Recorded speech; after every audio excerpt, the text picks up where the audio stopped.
Benjamin Franklin. By Paul Elmer More. Early days in Boston. When the report of Franklin's death reached Paris, he received, among other marks of respect, this significant honor by one of the revolutionary clubs. In the cafe where the members met, his bust was crowned with oak leaves, and on the pedestal below was engraved the single word Vir. This simple encomium, calling to mind Napoleon's "This is a man after meeting Goethe," sums up better than a volume of eulogy what Franklin was in his own day, and what his life may still signify to us. He acted at one time as a commander of troops, yet cannot be called a soldier. He was a great statesman, yet not among the greatest. He made famous discoveries in science, yet was scarcely a professional scientist. He was lauded as a philosopher, yet barely outstepped the region of common sense. He wrote ever as a moralist, yet in some respects lived a free life. He is one of the few great American authors, yet never published a book. He was a shrewd economist, yet left at his death only a moderate fortune. He accomplished much as a philanthropist, yet never sacrificed his own weal. Above all and in all things he was a man, able to cope with every chance of life and wring profit out of it. He had perhaps the alertest mind of any man of that alert century. In his shrewdness, versatility, self-reliance, wit, as also in his lack of the deeper reverence and imagination, he, I think, more than any other man who has yet lived, represents the full American character. And so in studying his life, though at times we may wish that to his practical intelligence were added the fervid insight of Jonathan Edwards, who was his only intellectual equal in the colonies, or the serene faith of an Emerson, who was born within a kite-string's distance of his birthplace in Boston, yet in the end we are borne away by the wonderful openness and rectitude of his mind, and are willing to grant him his high representative position. Vir. Franklin's ancestors were of the sturdy sort that have made the strength of the Anglo-Saxon race. For 300 years at least his family had lived on a freehold of 30 acres in the village of Ecton, Northamptonshire, and for many generations father and son had been smiths. Parton, in his Capital Life of Franklin, has observed that Washington's ancestors lived in the same county, although much higher in the social scale, and it may well have been that more than one of Franklin's ancestors tightened a rivet in the armor or replaced a shoe upon the horse of a Washington, or doffed his cap to a Washington riding past the ancestral forge. During these long years the family seems to have gathered strength from the soil, as families are wont to do. Seeing how the Franklins, when the fit of emigrating seized upon them, blossomed out momentarily, and then dwindled away, we are reminded of poor Richard's wise observation: "I never saw an off-removed tree, nor yet an off-removed family, that throve so well as those that settled be." About the year 1685, Josiah Franklin, the youngest of 4 sons, came with his wife and 3 children to Boston. He had been a dyer in the old home, but now in New England, finding little to be done in this line, he set up as a tallow chandler and soap boiler, and prospered in a small way. By his first wife he had 4 more children, and then by a second wife 10 others, a goodly sheaf of 17, among whom Benjamin, the destined philosopher, was the 15th. The second wife, Benjamin's mother, was the daughter of Peter Folger, one of the settlers of Nantucket, a godly and learned Englishman, who, like many of the pious New England folk, used to relieve his heart in doggerel rhymes. In his Looking Glass for the Times, he appeals boldly for liberty of conscience in behalf of the persecuted Anabaptists and Quakers, and we are not surprised that Franklin should have commended the manly freedom of these crude verses. Young Benjamin was open to every influence about him, and something of the large and immovable tolerance of his nature may have been caught from old Peter Folger, his grandfather. We can imagine with what relish that sturdy Protestant, if he had lived so long, would have received Benjamin's famous Parable Against Persecution, which the author used to pretend to read as the last chapter of Genesis, to the great mystification of his audience. And it came to pass after these things that Abraham sat in the door of his tent, etc. Try the trick today, and you will find most of your hearers equally mystified, so perfectly has Franklin imitated the tone of Old Testament language. But we forget that our hero, like Tristram Shandy, is still in the limbo of non-existence. Benjamin Franklin was born in Boston, January 6th, Old Style, 1706. At that time the family home was in Milk Street, opposite the Old South Church, to which sacred edifice the child was taken the day of his birth, tradition asserting that his own mother carried him thither through the snow. Shortly afterwards the family moved to a wooden house on the corner of Hanover and Union Streets. Naturally, in so large a family, where the means of support were so slender, young Benjamin had to get most of his education outside of the schoolroom, and something of this practical unscholastic training clung to his mind always. Perhaps this was just as well in that age and place, where theology and education were synonymous terms. Certainly his consequent lack of deep root in the past and his impressionability, though limitations to his genius, make him the more typical of American intelligence. At the age of 8 he was sent to the grammar school, where he remained less than a year, and then passed under the charge of Mr. George Brownell, a teacher of the 3 R's. Benjamin had learned to read so young that he himself could not remember being unable to read, and at school he did notably well. It is curious, however, that he found difficulty with his arithmetic, and was never a mathematician, though later in life he became skillful in dealing with figures. No error could be greater than Carlyle's statement that ability in mathematics is a test of intelligence. Goethe, scientist as well as poet, could never learn algebra, and Faraday, the creator of electrical science, knew no mathematics at all. When 10 years old the lad was taken from school and set to work under his father. But his education was by no means ended. There is a temptation to dwell on these early formative years because he himself was so fond of deducing lessons from the little occurrences of his boyhood, nor do I know any life that shows a more consistent development from beginning to end. There is, too, a peculiar charm in hearing the world-famous philosopher discourse on these petty happenings of childhood and draw from them his wise experience of life. So, for instance, at 66 years of age he writes to a friend in Paris the story of the whistle. One day when he was 7 years old his pocket was filled with coppers, and he immediately started for the shop to buy toys. On the way he met a boy with a whistle, and was so charmed with the sound of it that he gave all his money for one. Of course his kind brothers and sisters laughed at him for his extravagant bargain, and his chagrin was so great that he adopted as one of his maxims of life, "Don't give too much for the whistle."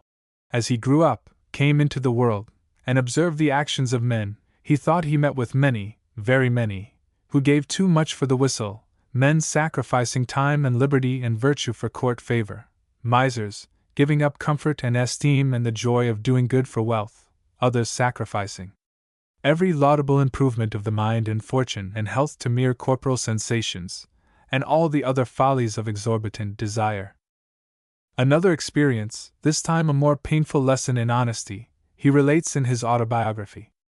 Having one day stolen some stones from an unfinished house while the builders were away, he and his comrades built up a wharf where they might stand and fish for minnows in the mill pond. They were discovered, complained of, and corrected by their fathers. "And though I demonstrated the utility of our work," says Franklin, "mine convinced me that that which was not honest could not be truly useful." It is interesting, too, to see the boy showing the same experimental aptitude which brought scientific renown to the man. Like all American boys living on the coast, he was strongly attracted to the water, and early learned to swim. But ordinary swimming was not enough for Benjamin. With some skill he made a pair of wooden paddles for his hands, which enabled him to move through the water very rapidly, although, as he says, they tired his wrists. Another time he combined the two joyful pursuits of swimming and kite-flying in such a manner perhaps as no boy before him had ever conceived. Lying on his back, he held in his hands the stick to which the kite string was attached, and thus was drawn along the surface of the water in a very agreeable manner. Later in life he said he thought it not impossible to cross in this manner from Dover to Calais. "But the packet boat is still preferable," he added. We shall see how he managed to put even his knowledge of swimming to practical use, and kite flying, every one knows, served him in his most notable electrical experiment.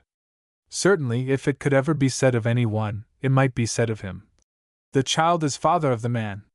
But swimming and boyish play form the small, though it may be important, part of his education.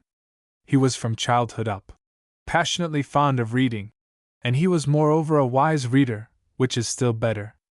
Books were not so easy to get in those days, and the good libraries of the country were composed chiefly of great theological volumes in folio on the shelves of the clergyman's studies.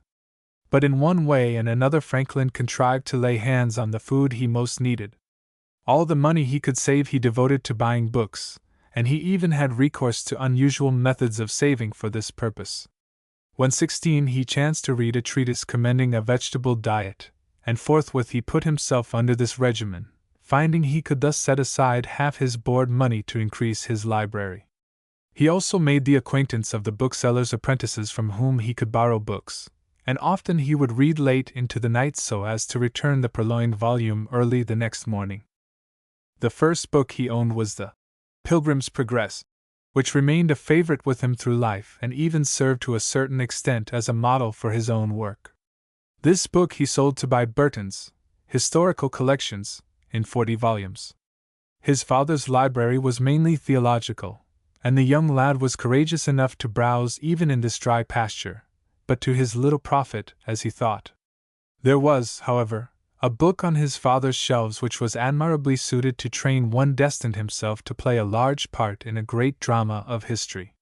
Where could patriotism and fortitude of character better be learnt than in Plutarch? And Plutarch he read abundantly, and thought his time spent to great advantage. That was in the good days before children's books and boys' books were printed. In place of, whom shall we say, Henty or Abbott or another, boys, if they read at all, read Plutarch and the Spectator. They came to the intellectual tasks of manhood with their minds braced by manly reading and not debauched by silly, or at best juvenile literature. It is safe to say that no book written primarily for a boy is a good book for a boy to read. Apart from lessons in generous living, Franklin may have had his natural tendency to moralize strengthened by this study of Plutarch. It is indeed notable that in one respect 18th century literature has marked affinity with the Greek. The writers of that age, and among them Franklin, were like the Greeks distinctly ethical. In telling a story or recording a life, their interest was in the moral to be drawn, rather than in the passions involved. Another book which had a special influence on his style may be mentioned.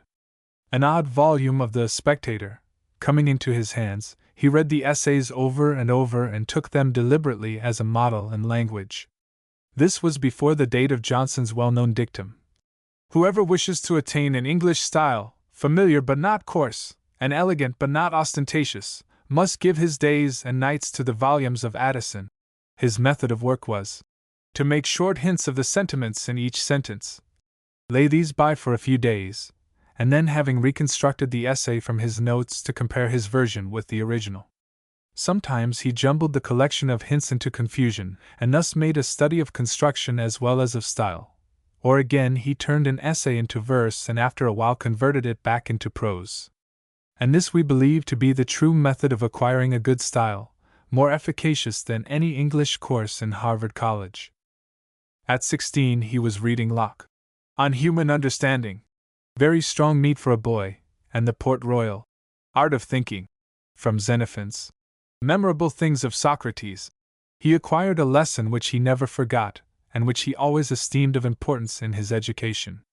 This was the skillful assumption of ignorance or uncertainty in dispute, the so-called irony, of Socrates. At first he employed this ironical method to trap his opponents into making unwary statements that led to their confusion, and in this way he grew expert in obtaining victories that, as he said, either he nor his cause deserved. Accordingly he afterwards gave up this form of sophistry and only retained the habit of expressing himself in terms of modest diffidence, always saying, he conceived or imagined such a thing to be so, and never using the words certainly, undoubtedly, and the like. Books, however, occupied but a small part of his life at this time.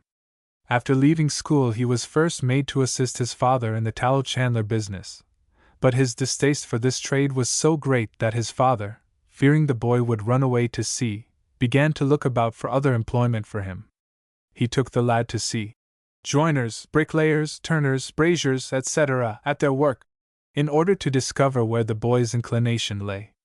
And this event of his boyhood he as an old man remembered, saying that it had ever since been a pleasure to him to see good workmen handle their tools, and adding that it was useful to him in his business and science to have learned so much in the way of handicraft.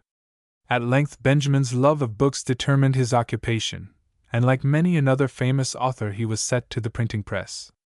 In 1717 his brother James had come back from England with a press and letters, and at the age of 12 Benjamin was bound to his brother as an apprentice. James soon discovered Benjamin's cleverness with the pen and induced him to compose 2 ballads. The Lighthouse Tragedy, being the story of a recent shipwreck, and Blackbeard, a sailor's song on the capture of that notorious pirate. These ballads, which the author frankly, and no doubt truthfully, describes as wretched stuff, were printed and hawked about the streets by the boy. The Lighthouse Tragedy, at least, sold prodigiously, and the boy's vanity was correspondingly flattered, but the father stepped in and discouraged such work, warning Benjamin that verse-makers were generally beggars. So, perhaps, we were spared a mediocre poet and given a first-rate prose writer, for the stuff of poetry was not in Franklin's sober brain. At this time the good people of Massachusetts were dependent for the news of the world on a single paper, the Boston Newsletter, afterwards called the Gazette, and indeed there was no other paper in the whole country, published, as was commonly the case in those days, by the postmaster of the town. But in 1721 James Franklin, much against the advice of his friends, started a rival paper, the New England Courant, which the young apprentice had to carry about to subscribers after helping it through the press. Benjamin, however, soon played a more important part than printer's devil. Several ingenious men were in the habit of writing little Addisonian essays for the paper, and Benjamin, hearing their conversation, was fired to try his own skill. But being still a boy, so he tells the story himself, and suspecting that my brother would object to printing anything of mine in his paper if he knew it to be mine, I contrived to disguise my hand, and writing in anonymous paper, I put it at night under the door of the printing house. It was found in the morning and communicated to his writing friends when they called in as usual. They read it, commented on it in my hearing, and I had the exquisite pleasure of finding it met with their approbation, and that in their different guesses at the author none were named but men of some character among us for learning and ingenuity. Naturally the lad was flattered by the success of his ruse, and he continued to send in his anonymous essays for more than a year. They have been pretty conclusively identified as the series of articles signed Silence Dogood, and are a clever enough imitation of the Spectator's style of allegory and humorous satire, such as Franklin was fond of using all his life. The signature, too, Silence Dogood, was characteristic of the man who turned all religion into a code of morality, and was famous for his power of keeping a secret. Like the ancient poet Simonides, he knew the truth of the saying, "Silence hath a safe reward." Those days were not easy times for printers, nor was the freedom of the press any more respected than liberty of conscience. Trouble very soon arose between the new paper and the authorities, chiefly on account of the Courant's free handling of the church.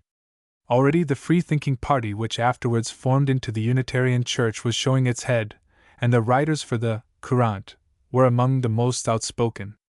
The climax was reached when one day the paper appeared with a diatribe containing such words as these: "For my own part, when I find a man full of religious cant and palaver, I presently suspect him to be a knave," a sentiment which the religious authorities very properly took as an insult to themselves.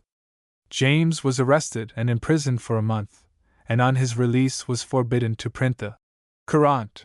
To escape this difficulty, the old indenture of Benjamin was cancelled and the paper was printed in his name.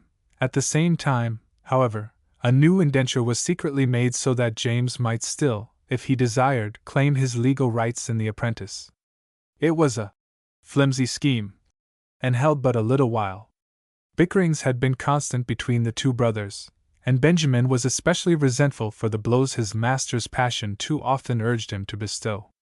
"My mind now is set, my heart's thought on wide waters," said the youth in the old Anglo-Saxon poem, and this same sea-longing was bred in the bones of our Boston apprentice.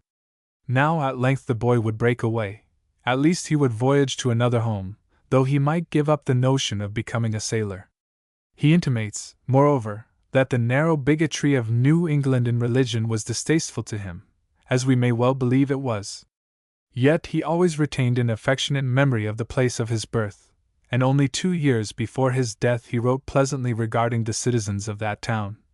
For besides their general good sense, which I value, the Boston manner, turn of phrase, and even tone of voice and accent in pronunciation, all please and seem to refresh and revive me. The newspapers of those days were full of advertisements for runaway apprentices, and Benjamin was one to get his freedom in the same way. He sold his books for a little cash, took secret passage in a sloop for New York, and in 3 days, sometime in October, 1723, found himself in that strange city, without the least recommendation or knowledge of anybody in the place. The voyage had been uneventful save for an incident which happened while they were becalmed off Block Island. The crew here employed themselves in catching cod, and to Franklin, at this time a devout vegetarian, the taking of every fish seemed a kind of unprovoked murder, since none of them had done or could do their catchers any injury. But he had been formerly a great lover of fish, and the smell of the frying pan was most tempting. He balanced some time between principle and inclination, till, recollecting that when the fish were opened he had seen smaller fish taken out of their stomachs, he bethought himself, "If you eat one another, I don't see why we may not eat you." So he dined upon cod very heartily, and continued through life, except at rare intervals, to eat as other people. "So convenient a thing it is," he adds, "to be a reasonable creature, since it enables one to find or make a reason for everything one has a mind to do." 2. Beginnings in Philadelphia and first voyage to England. The only printer then in New York was old William Bradford, formerly of Philadelphia, whose monument may still be seen in Trinity Churchyard. To Mr. William Bradford accordingly young Franklin applied for work, but there was little printing done in the town and Bradford had no need of another hand at the press. He told Franklin, however, that his son at Philadelphia had lately lost his principal assistant by death, and advised Franklin to go thither. Without delay Franklin set out for that place, and after a somewhat adventurous journey arrived at the Market Street wharf about 8 or 9 o'clock of a Sunday morning. Philadelphia at that time was a comfortable town of some 10,000 inhabitants, extending a mile or more along the Delaware, and reaching only a few blocks back into the country. It was a shady, easy-going place, with pleasant gardens about the houses, and something of Quaker repose and substantial thrift lent a charm to its busy life. Men were still living who could remember when unbroken forests held the place of Penn's city, and the streets still echoed the names of the trees of the forest, as if they fain would appease the dryads whose haunts they molested. Franklin was fond of contrasting his humble entrance into his adopted home with the honorable station he afterwards acquired there. He was, as he says, in his working dress, his best clothes coming round by sea. He was dirty from being so long in the boat. His pockets were stuffed out with shirts and stockings, and he knew no one nor where to look for lodging. Fatigued with walking, rowing, and the want of sleep, he was very hungry, and his whole stock of cash consisted in a single $1 and about a shilling in copper coin, which he gave to the boatman for his passage. At first they refused it on account of his having rowed, but he insisted on their taking it. "Man is sometimes," he adds, "more generous when he has little money than when he has plenty, perhaps to prevent his being thought to have but little." It was indeed a strange entrance for the future statesman and scientist. As he walked up to Market Street he met a boy with bread, which reminded him forcibly of his hunger, and asking the boy where he had got his loaf he went straight to the same baker's. Here, after some difficulty due to difference of names in Boston and Philadelphia, he provided himself with 3 great puffy rolls for 3d, and with these he started up Market Street, eating one and carrying one under each arm, as his pockets were already full. On the way he passed the door of Mr. Reed's house, where his future wife saw him and thought he made an awkward, ridiculous appearance. At 4th Street he turned across to Chestnut, and walked down Chestnut and Walnut, munching his roll all the way. Coming again to the river he took a drink of water, gave away the 2 remaining rolls to a poor woman, and started up Market Street again. He found a number of clean-dressed people all going in one direction, and by following them was led into the great meeting house of the Quakers. There he sat down and looked about him. It was apparently a silent meeting, for not a word was spoken, and the boy, being now utterly exhausted, fell into a sleep from which he was roused only at the close of the service. That night he lodged at the Crooked Billet, which despite its ominous name seems to have been a comfortable inn, and the next morning, having dressed as neatly as he could, set out to find employment. Andrew Bradford had no place for him, but another printer named Keimer, who had recently set up in business, was willing to give him work. It was a queer house and a queer printer. There was an old damaged press, on which Franklin exercised his skill in repairing, and a small worn-out font of type. Keimer himself, who seems to have been a grotesque compound of knave and crank, was engaged at once in composing and setting up in type an elegy on the death of a prominent young man. He is the only poet to my knowledge who ever used the composition stick instead of a pen for the vehicle of inspiration. The elegy may still be read in Duyckinck's Cyclopedia, and on perusing it we may well repeat the first line. What mournful accents thus accost mine ear! Now began a period of growing prosperity for our philosopher. The two printers of Philadelphia were poorly qualified for their business, and Franklin by his industry and intelligence soon rendered himself indispensable to Keimer. He was making money, had discovered a few agreeable persons to pass his evenings with, and was contented. He took lodging with Mr. Red, and now, as he says, made rather a more respectable appearance in the eyes of Miss Red. He was even in a fair way to forget Boston when an incident occurred of some importance in his life. Robert Holmes, who had married his sister, being at Newcastle, 40 miles below Philadelphia, heard of him and wrote entreating him to return home. To this appeal Franklin replied, giving his reasons for leaving Boston. Now Sir William Keith, governor of Pennsylvania, chanced at this time to be at Newcastle, and being shown the letter by Holmes, was so much impressed with it that he determined to offer encouragement to the writer. Great, then, was the surprise of Benjamin and his master when one day the governor and another gentleman in their fine clothes called at the printing house and inquired for the young man. They took him to a tavern at the corner of 3rd Street, and there over the Madeira the governor proposed that Benjamin should start an independent shop, promising in this case to give him the government printing.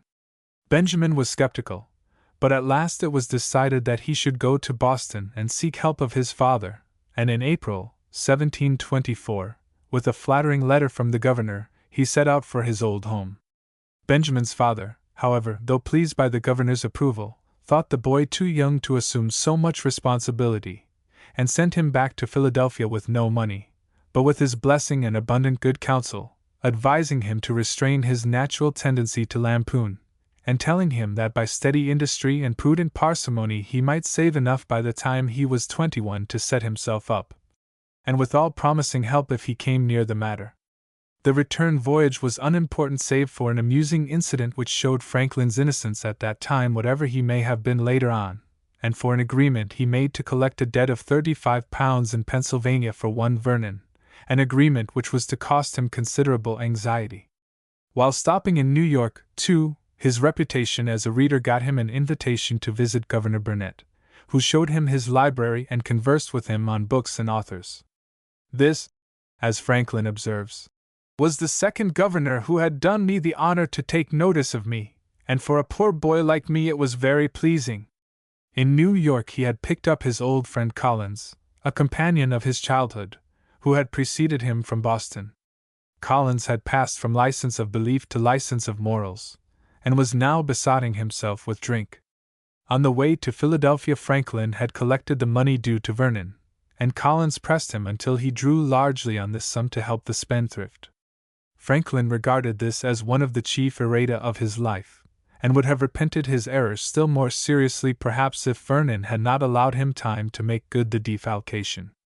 It was some 5 years before he was able to restore the money, and then, having paid both principal and interest, he felt a load taken off his mind. His association with Collins came to an amusing end. Once when they were on the Delaware with some other young men, Collins refused to row in his turn. "I will be rowed home," said he. "We will not row you," said Franklin. "You must," said he, "or stay all night on the water, just as you please." The others were willing to indulge him, but Franklin, being soured with his other conduct, continued to refuse. Collins swore he would make Franklin row or throw him overboard, and came along stepping on the thwarts to carry out his threat. But he mistook his man. Franklin clapped his head under the fellow's thighs and, rising, pitched him headforemost into the river. Collins was a good swimmer, but they kept him pulling after the boat until he was stifled with vexation and almost drowned. And that was the end of the friendship between the two. Collins later went to the Barbados, that limbo of the unsuccessful in colonial days, and Franklin never heard of him again. With his employer, Keimer, Franklin had little sympathy, despising both his knavery and his false enthusiasms. Keimer wore his beard at full length, because somewhere in the Mosaic law it is said, "Thou shalt not mar the corners of thy beard." He likewise kept the seventh-day Sabbath. Franklin disliked both practices, but agreed to them on condition of their adopting a vegetarian diet, this whim suiting him at the time, both because he could save money by it, and because he wished to give himself some diversion in half-starving the gluttonous fanatic. Poor Keimer suffered grievously, grew tired of the project in 3 months, longed for the flesh-pots of Egypt, and ordered a roast pig. He invited Franklin and 2 women friends to dine with him, but the pig being brought too soon upon the table, he could not resist the temptation, and ate the whole before his guests came. Having to do with such a man, Franklin was very glad to accept Sir William Keith's offer to set him up alone. It was agreed that Franklin should sail to London, with letters of introduction, and also with letters of credit for purchasing press, types, paper, and such like. But for one reason and another the governor delayed writing the letters, and at last Franklin actually found himself afloat and on the way to London without a word from his patron. Great was his chagrin when he learned during the passage that it was a habit of this amiable magistrate to promise anything and perform nothing. Franklin's comment on the occasion displays the imperturbable justice of his mind. "But what shall we think of a governor playing such pitiful tricks and imposing so grossly on a poor ignorant boy?" It was a habit he had acquired. He wished to please everybody, and having little to give he gave expectations. He was otherwise an ingenious, sensible man, a pretty good writer, and a good governor for the people, though not for his constituents, the proprietaries. Franklin reached London December 24, 1724, and remained there some 19 months, doing many things and learning many things during this time that were of use to him in after life. But interesting as his experiences were, we pass over them with a few words. Without difficulty he got work with the printers, and employed his time industriously. Of that there could be no doubt. As always, his head was full of plans of economy, and we are amused to see him carry his reforms into the printing chapel, attempting to persuade the men to give up their expensive beer and take to hot water gruel. But though Franklin was always industrious, he was far from leading a confined life. Then as ever he mixed much with men, and his experience in London added largely no doubt to his knowledge of human nature. He even saw something of the ways of Grub Street through his friend Ralph, who had come with him from Philadelphia. This low rider, as Pope called him, is now remembered only for a couple of vicious lines in the Dunciad, and for the ignominious part he plays in Franklin's autobiography. For many months he was a continual drain on Franklin's pocket, and seems to have been the boy's evil genius in immorality as well. Another acquaintance introduced him to a phase of character quite new to the youth from America. This was an old maiden lady of 70, who occupied the garret of his lodging house. She was a Roman Catholic, and lived the secluded life of a nun, having given away to charities all her estate except £12 a year, out of which small sum she still gave a part, living herself on water gruel only, and using no fire but to boil it. Franklin was permitted to visit her once, and remarks that she was cheerful and polite, as also that the room was almost without furniture. She looked pale, he says, but was never sick, and I give it as another instance on how small an income life and health may be supported. Not another word. Ah, Dr. Franklin, you were very wise in this world's wisdom. Your life was for a young struggling nation a splendid example of probity, and thrift, and self-culture. And yet we think your countrymen could wish you had used this poor enthusiast's folly as something else than a mere lesson in economy. But the religious imagination played a small part in our philosopher's life, and least of all was it active in these London days. His skepticism, in fact, became acute, and sought relief in public expression. As a compositor, Franklin was engaged in setting up one of the many religious treatises then pouring out against the deists, and as the author's arguments seemed insufficient to the young reasoner, he wrote and printed a rejoinder. This is the pamphlet called A Dissertation on Liberty and Necessity, Pleasure and Pain, which he inscribed to his friend Ralph, and whose printing he afterwards regretted as one of the errata of his life. It is a disquisition quite after the manner of the day, and though it has no permanent value, is nevertheless a most unusual production for a boy of 19. He accepts the belief in a God and an all-powerful providence, and argues thence the complete absence of free will in man. Pleasure and pain are necessary correlatives, and cannot exist apart. The soul is perhaps immortal, but loses its personal identity at death. It was time for Franklin to come home and prepare for the great work before him. He was indeed ready to come when his skill in swimming almost lost him to this country. He had made such an impression by his feats in the water that one of his friends and pupils in the art proposed they should travel over Europe together, and support themselves by giving exhibitions. Fortunately, Mr. Denham, an older and wiser friend, persuaded Franklin to return with him to America. 3. Religious Beliefs. The Junto. Franklin reached Philadelphia sometime in October 1726, and found many things had changed during his absence. Keith was no longer governor, but walked the streets as a common citizen. He seemed a little ashamed at seeing Franklin, and passed him by without saying anything. Miss Reed, too, whom he had left under the pledge of an engagement, had grown tired of his long neglect, and at the insistence of her friends had married a potter named Rogers.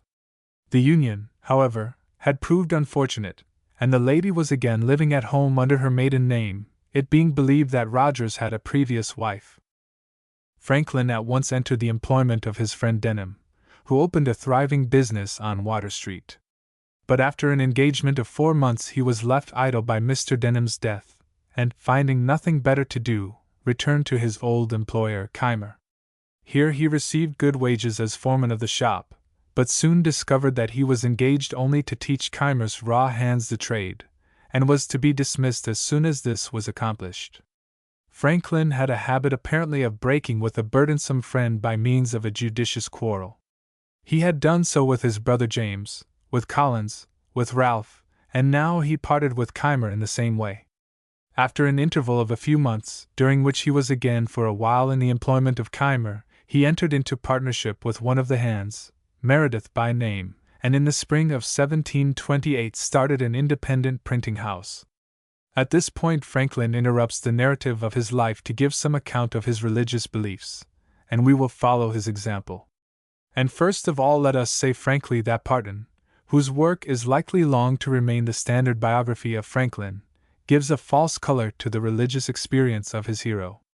Of regeneration there is in Franklin no sign, but instead of that a constant growth, which is far more wholesome. He was always an amused and skeptical observer of the revivals and wild enthusiasms kindled by his friend Whitefield, and by the inspired preacher of Northampton. And it is quite absurd to speak of Franklin as the consummate Christian of his time.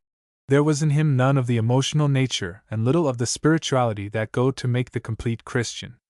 His strength lay in his temperance, prudence, justice, and courage, eminently the pagan virtues, and indeed he was from first to last a great pagan, who lapsed now and then into the pseudo-religious platitudes of the 18th-century deists.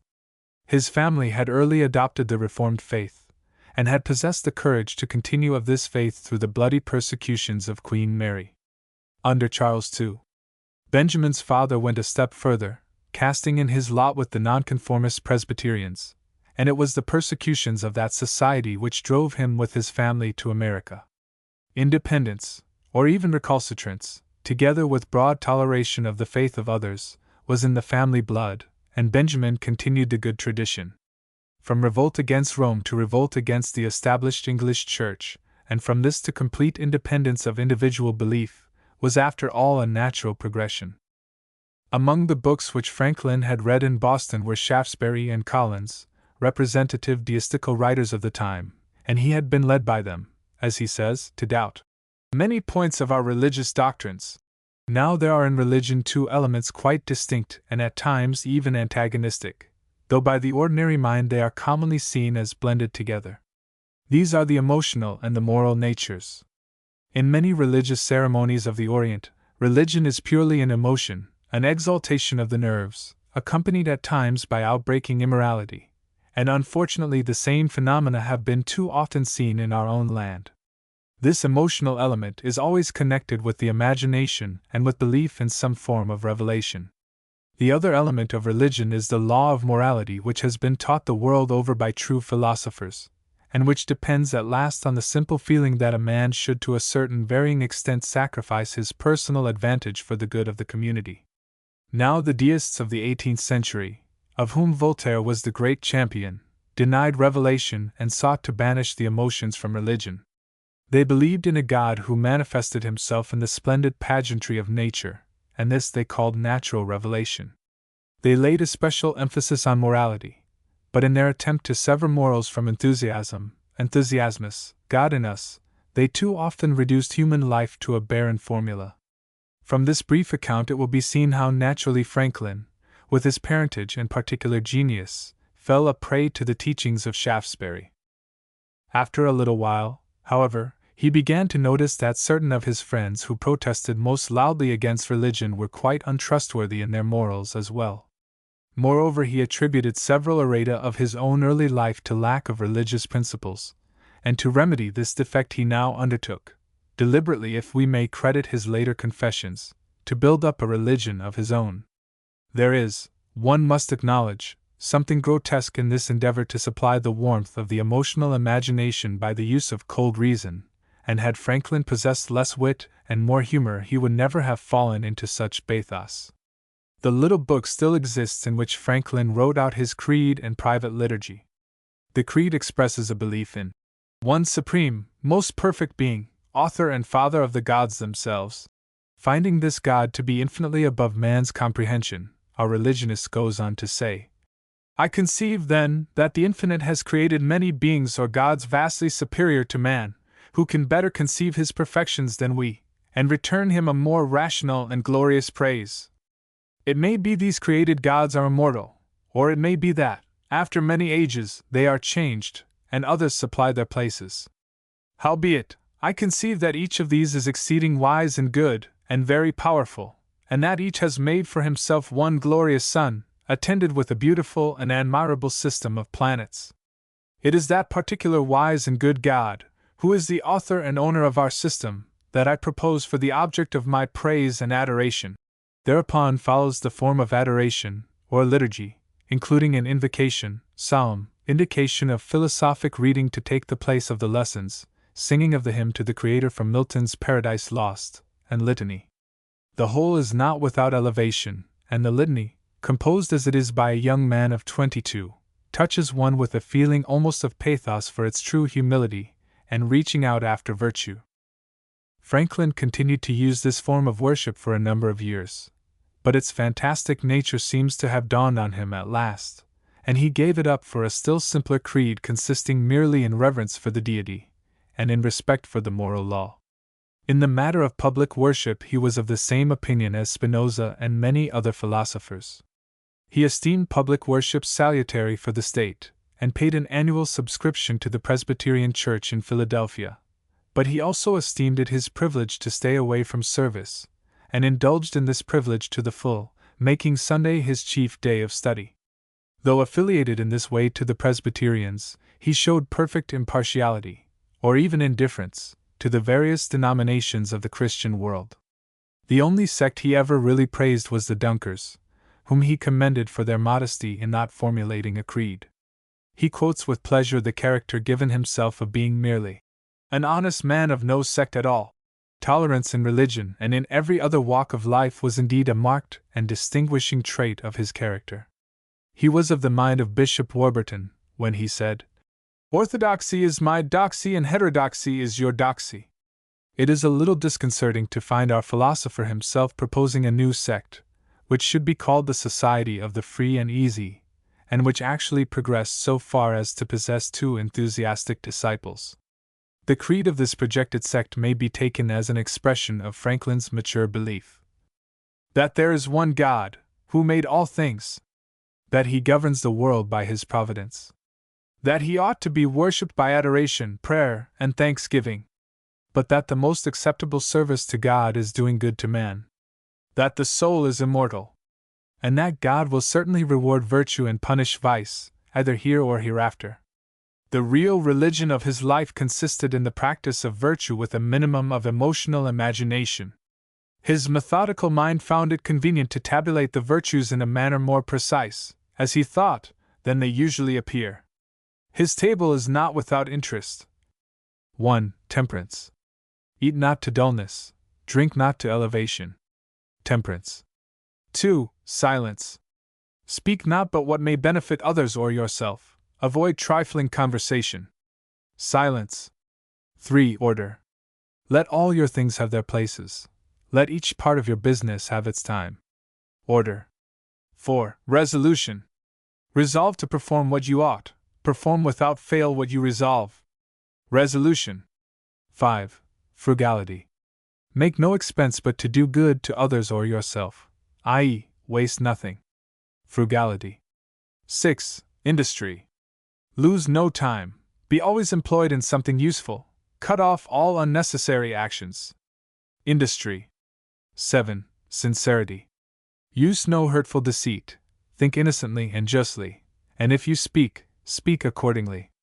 Sincerity. 8. Justice.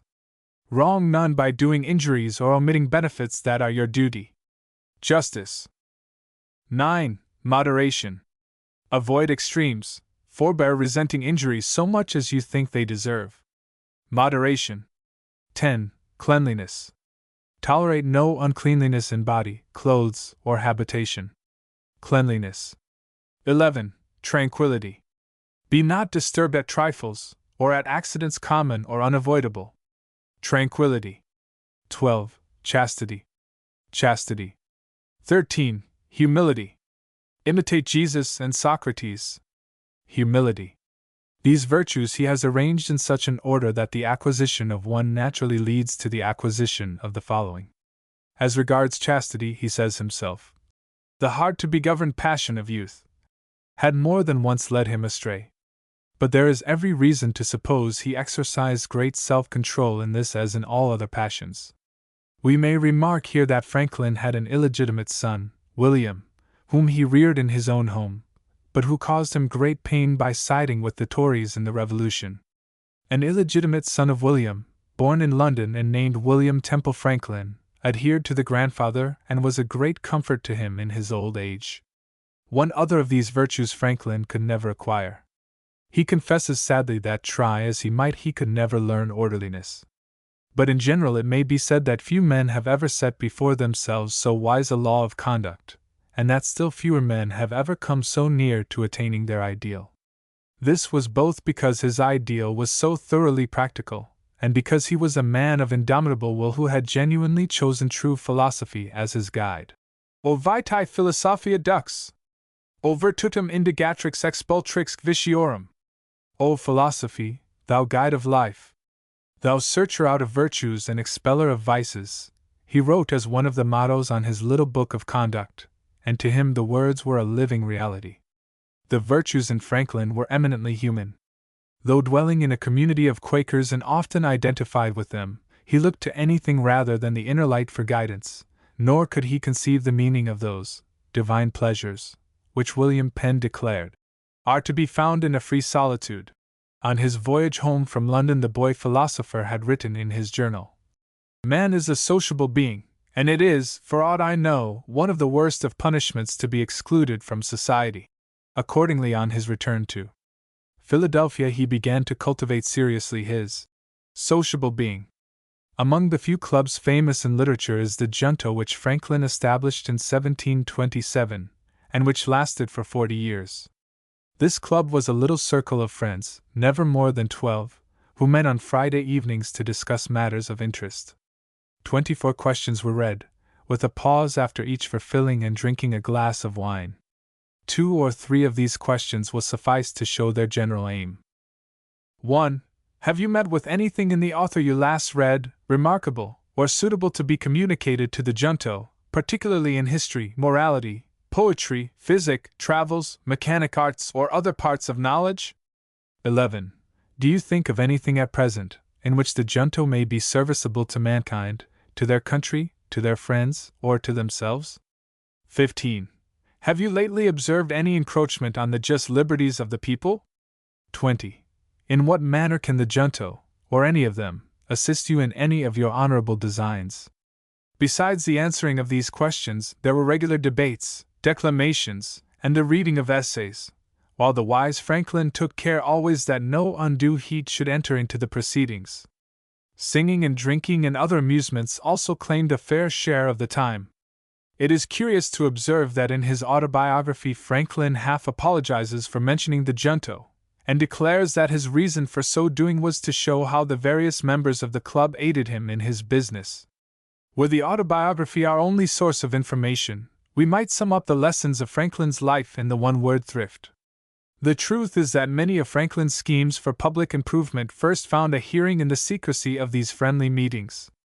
Before returning to Franklin's active life, let us insert here an amusing epitaph which he composed about this time, and which has become justly famous. The body of Benjamin Franklin, printer, like the cover of an old book, its contents torn out and stripped of its lettering and gilding, lies here, food for worms. But the work shall not be lost, for it will, as he believed, appear once more in a new and more elegant edition, revised and corrected by the author. 4. The Scientist and Public Citizen in Philadelphia. Franklin was 22 years old when he began business with Meredith. They had no capital, and in fact were in debt for part of their appurtenances. Meredith proved not only incompetent, but a hard drinker as well, so that Franklin, accepting the kindness of 2 friends who lent him the money, soon bought his partner out and conducted the shop alone. He prospered steadily, and in 20 years was able to retire from active business. From the beginning friends came to his aid. Through a member of the junto he got printing from the Quakers. By his careful work he drew away from old Bradford the public printing for the Assembly. He engaged assistants, and before many years was far the most important printer in the colonies.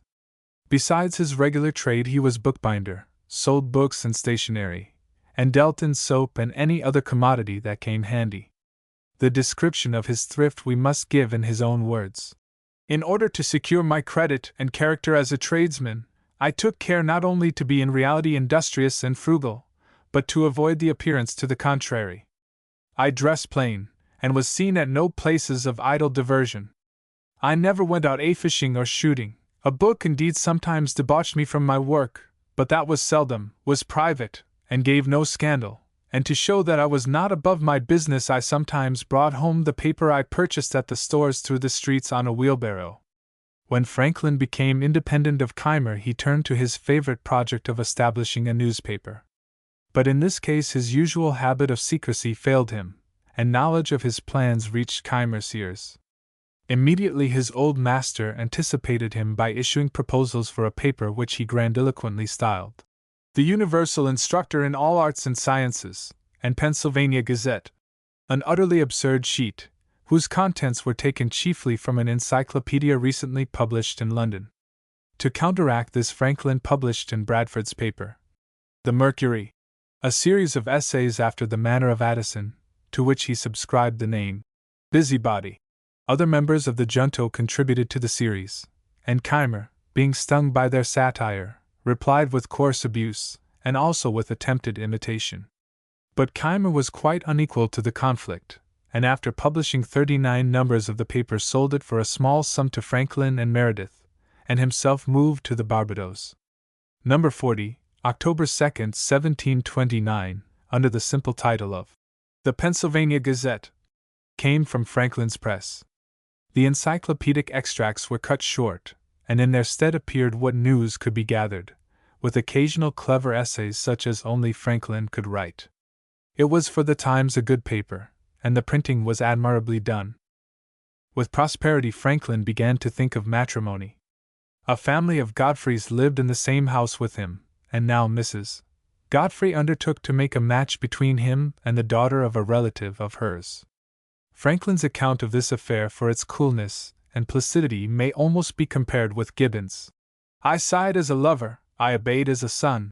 On learning that the girl's parents could not or would not give with her enough money to pay off his debts, the gallant suitor at once and irrevocably withdrew. He then looked about him for another match, but found to his chagrin that an adventurous printer could not command an agreeable wife and a dowry at the same time. Being determined to marry, that he might bring order into his life, he at last turned to Miss Reed, with whom he had maintained a friendly correspondence, and notwithstanding the difficulties in the way married her on the 1st of September, 1730.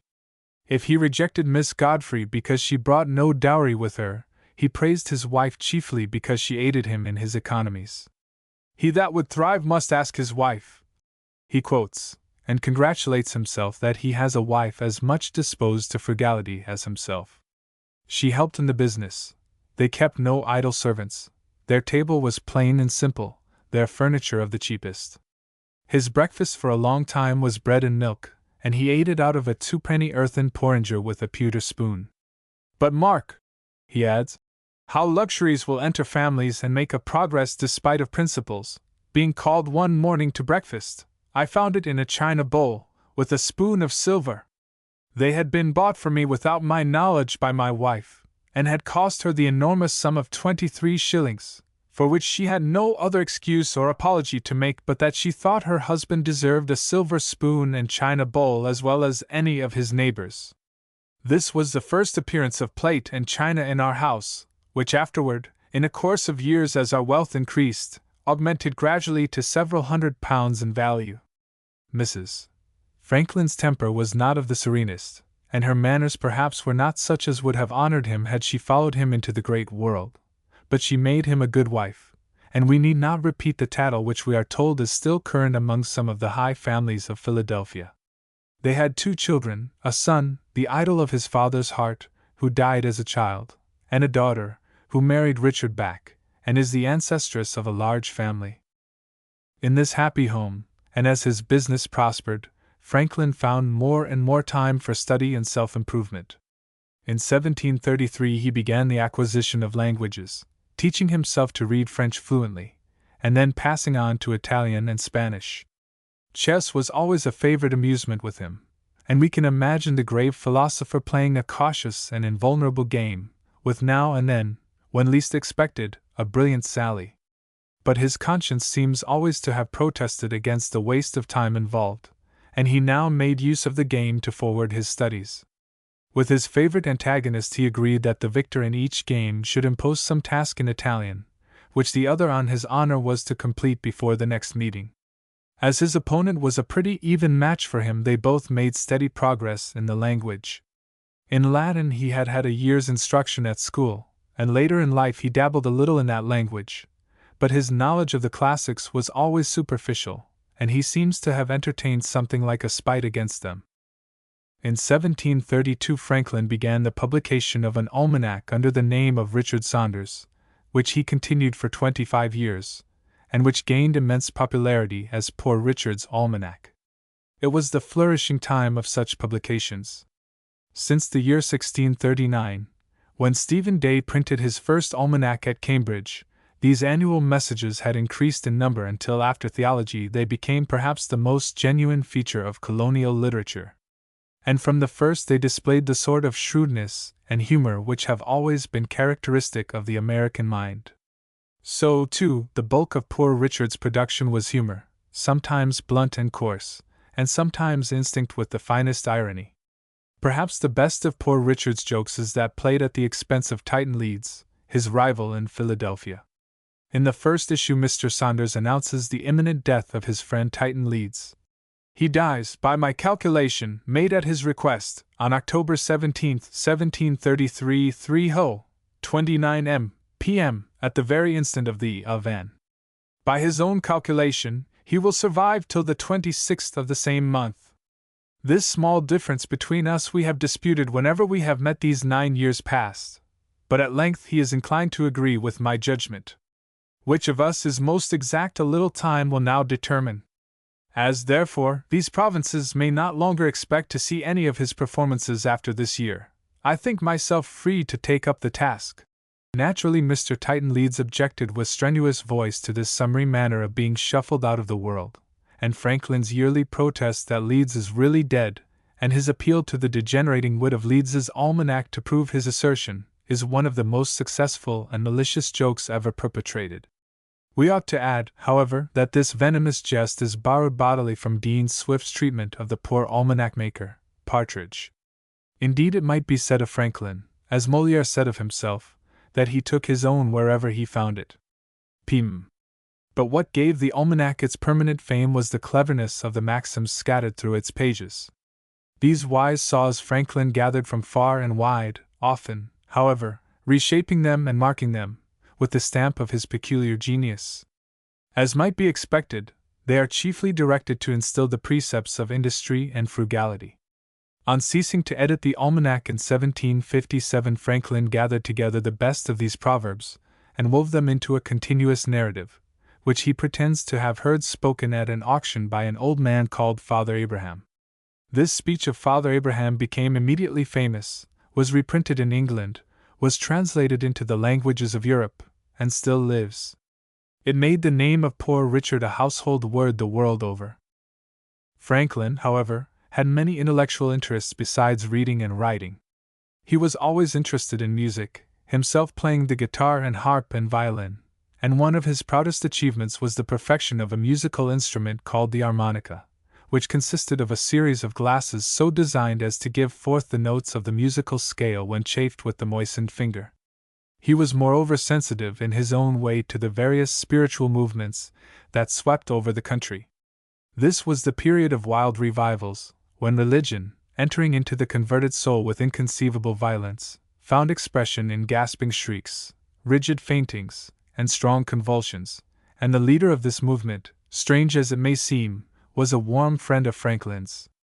George Whitefield first visited Philadelphia in 1739, and immediately filled the city with enthusiasm by his powerful oratory. Franklin was astonished at the hold he got on the people, especially as he assured them they were naturally half beasts and half devils.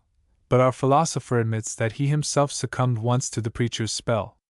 Whitefield was preaching a begging sermon for a project which Franklin did not approve, and the latter made a silent resolve that he would not contribute. He had in his pocket a handful of copper money, 3 or 4 silver dollars, and 5 pistoles in gold. As the order proceeded, he began to soften and concluded to give the copper. Another stroke of eloquence made him ashamed of that and determined him to give the silver, and the peroration was so admirable that he emptied his pocket wholly into the collector's dish, gold and all. But he was never too much carried away to omit analyzing and observing, and on one occasion, when Whitefield was preaching in the open air, he calculated by a clever experiment that the speaker might be heard by more than 30,000 persons. Nor did he suffer Whitefield's cant phrases to pass unchallenged. At one time he invited the preacher to stop at his house, and Whitefield in accepting declared that if Franklin made the kind offer for Christ's sake he should not miss of a reward. To which the philosopher replied, "Don't let me be mistaken, it was not for Christ's sake, but for your sake." This intimate acquaintance with Whitefield forms something like a bond of union between Franklin and his only intellectual compeer, Jonathan Edwards, and the different attitude of the two men towards the wandering revivalist is a good illustration of the great contrast in their characters. If Franklin may in some ways be called the typical American, yet the lonely, introverted, God-intoxicated soul of Edwards stands as a solemn witness to depths of understanding in his countrymen which Dr. Franklin's keen wit had no means of fathoming. But in one respect the two minds were alike. They were both acute observers of nature, and we have only to read Edwards's treatise on spiders, written when he was 12 years old, and to follow his later physical investigations, which indeed foreshadowed some of Franklin's electrical discoveries, to learn how brilliant a part he might have played in science if his intelligence had not been troubled by the terrible theology of the day. As for Franklin, we have seen the inquisitive bent of his mind in childhood, and as he grew older the habit of observing and recording and theorizing became his master passion. Though scarcely a professional scientist, His various discoveries in natural history and his mechanical inventions brought great renown to him as a man, and were even an important factor in the national struggle for independence. Nothing was too small or too great to attract his investigating eyes. All his life he was interested in the phenomena of health and in the care of the body, and even as a boy, it will be remembered, he had experimented in the use of a vegetarian diet. He had his own theory in regard to colds, maintaining that they are not the result of exposure to a low temperature, but are due to foul air and to a relaxed state of the body, as in general they no doubt are. His letters are full of clever protests against the common theory, and at times he was brought by his opinions into amusing conflict with the habits of other persons. On one occasion in a tavern he was compelled to occupy the same bed with John Adams, who, being an invalid and afraid of night air, shut down the window. "Oh," says Franklin, "don't shut the window, we shall be suffocated." Adams answered that he feared the evening air. Dr. Franklin replied, "The air within the chamber will soon be, and indeed now is, worse than that without doors. Come, open the window and come to bed, and I will convince you. I believe you are not acquainted with my theory of colds." Whereupon Adams got into bed, and the doctor began an harangue upon air and cold, respiration and perspiration, with which the Bostonian was so much amused that he soon fell asleep and left Franklin and his philosophy together. The effect of draughts on chimneys was just as interesting to our philosopher as their effect on the human system, and it was one of his diversions when visiting the great houses of England and Europe to cure smoky fireplaces. From chimneys to stoves is an easy step, and the invention of the so-called Pennsylvania stove is one of his best-known achievements. All his life he was an observer of the weather, and a student of the winds and tides. His first discovery in natural history was an observation of the fact that storms move against the wind, that is, for instance, that a northeast storm along the coast is felt at Philadelphia earlier than at Boston. He made a careful study of the temperature of the Gulf Stream in the Atlantic, and in a letter written when he was 79 years old he gives a long account of his inventions and observations in nautical matters. But his discoveries in electricity quite overshadow all his other work of the sort, and on them must rest his real claim to scientific renown. For many years the world had been amusing itself with various machines for making sparks and giving shocks, and after the discovery of the Leyden jar, in 1745, the manipulation of electrical toys and machines became the rage among scientists, and even among the people of society. Just about this time a friend in England sent Franklin specimens of the glass tubes used to create electricity by friction, and immediately Franklin's inquisitive mind was fired to take up the new study.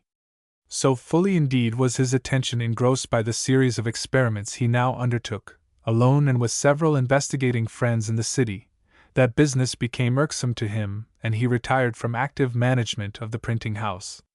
Besides making many ingenious toys and showy experiments, Franklin added 3 contributions of real importance to science. 1. He anticipated Faraday in the discovery that the electricity in a charged Leyden jar resides on the glass and not on the metal coatings. He, however, made no generalizations from this discovery. 2. He advanced the fluid theory of electricity, recognizing clearly the dual nature of the varieties commonly called positive and negative from the mathematical symbols used to express them. 3. He established the identity of lightning and electricity. To understand the importance of this last discovery, we must remember with what terror the world had hitherto regarded this bewildering apparition of the sky. It was not so much the dread of feeling above one an irresponsible power subject to a law that knows no sympathy with human life, as the more debasing fear of superstition, that sees in the red thunderbolt a deadly instrument of vengeance hurled by the hand of an angry deity, and that loosens the inmost sinews of a man's moral courage. With the knowledge that lightning is only a magnified electrical spark, fell one of the last strongholds of false religion. And there is something eminently fit in the fact that this lurking mystery of the heavens was finally exploded by Dr. Franklin, the exponent of common sense. I am told by a specialist that the neatness and thoroughness of the reasoning by which Franklin established his theory before proceeding to experimentation are most laudable, and I am sure his letters of explanation have a literary charm not often found in scientific writing. The paper in which Franklin developed his theory and showed how it might be tested by drawing lightning from the clouds by means of a pointed wire set up on a steeple, was sent to his friend in England, and there printed, and at the suggestion of the great Buffon the same paper was translated into French. The pamphlet created a sensation in France, and the proposed experiment was actually performed in the presence of the king. Before the report, however, of the successful experiment reached Franklin, he had himself verified his theory, using a kite to attain an altitude, as there was no spire or high building in Philadelphia. Taking his son with him, he went to an old cow-house in the country, before a storm, and there, to catch the electric fluid, sent up his kite made of an old silk handkerchief. A wire extended from the upright stick of the kite, and this was connected with the cord, which when wet acted as a good conductor. The part of the cord held in his hand was of silk, and between this and the wet hempen cord a key was inserted and connected with a Leyden jar. How successful the experiment proved to be, all the world knows. Somehow all the important events of Franklin's life are dramatic and picturesque, and this scene, especially, of the philosopher in the storm drawing down the very thunderbolts of heaven has always had a fascination for the popular mind. The detailed story of the experiment became public only through Franklin's conversation with his friends. When he learned that his theory had been previously verified in France, his modesty was so great that in writing he simply told how the experiment might be performed with a kite, never that he himself had actually accomplished it. In consequence of this discovery, he was at once elected a member of the Royal Society of London. Yale and Harvard gave him the honorary degree of Master of Arts, and everywhere he was celebrated as the foremost philosopher of the day. When the time comes, we shall see that Franklin's scientific fame was a real aid to him in his diplomatic career. Now we must turn our eyes backward and trace from the beginning his slow rise in political and civic power. And it is a peculiar feature of the day and of Franklin's individual character that many of his reforms took their start in the gaiety of social intercourse. There was nothing morose, nothing stern, in our genial philosopher. Though always temperate, his vivacity and easy politeness made him welcome in any merry company of the day. He could sing with the best of the young blades and even compose his own ditties, and one of these songs, "The Old Man's Wish," he tells us he sang at least 1,000 times. The chorus of the song is characteristic enough to be quoted. "May I govern my passions with absolute sway, grow wiser and better as my strength wears away, without gout or stone, by gentle decay." And another ballad in praise of his wife still has a kind of popularity. "Of their Chloes and Phyllis's poets may prate. I sing my plain country Joan. These 12 years my wife, still the joy of my life. Blessed day that I made her my own." Franklin's first public improvement carries us back to the early leathern apron days of the Junto. Books were a rare commodity among the frugal members of that club, and for a while they increased their resources by keeping all their volumes together in the club room for common use. But this plan proving hardly feasible, Franklin in the year 1731 drew up proposals for a city library. His method of arousing public interest in the scheme was one to which he always had recourse on such occasions, and is a credit to his modesty as well as to his shrewdness. "I put myself," he says, "as much as I could out of sight, and stated it as a scheme of a number of friends, who had requested me to go about and propose it to such as they thought lovers of reading." He succeeded, as he always did in his projects, and the library, still an honored institution of Philadelphia, is the parent of all the subscription libraries of the country. Through the aid of the Junto, also, Franklin set in motion another project. As a boy he had seen the first fire company started in Boston, and now that his Quaker home had grown to be a thriving city, he undertook to introduce the same system there. No doubt many of our readers have seen the curious relics of these colonial fire companies, old leathern buckets stamped with various devices and with the owner's name, which were used to pass water rapidly from hand to hand. The companies had a social as well as a useful aim, so that families were proud to preserve such memorials of the old days. Owing to the wretched system in vogue, the night watch of the city had fallen into a deplorable state, the watchmen consisting of a set of ragamuffins who passed their nights in tippling and left the town to take care of itself. To remedy this evil, Franklin made use of the junto and of his paper, the Gazette, and once more his efforts were successful. It seemed, indeed, as if there were no limits to his activity. At different times he bent his energies to getting the streets paved, to improving the lighting of the city, to introducing various novelties in agriculture, and to assisting other projects, such as the establishment of the Pennsylvania Hospital. More important, perhaps, than these was the founding of the Academy, which has since developed into the University of Pennsylvania. As early as 1743 we find Franklin regretting that there was no convenient college where he might send his son to be educated, and in 1749 he took up the matter seriously, publishing a pamphlet which he called Proposals Relating to the Education of Youth in Pennsylvania. Nor did his zeal end here. He continued to urge on the project, and in a short time the money was raised and the school actually opened.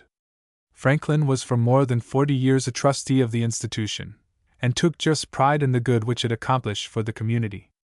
His purpose in one respect, however, was foiled. He was an ardent advocate of English and the sciences in education, and would have been glad to have the study of Latin and Greek utterly banished from the schools.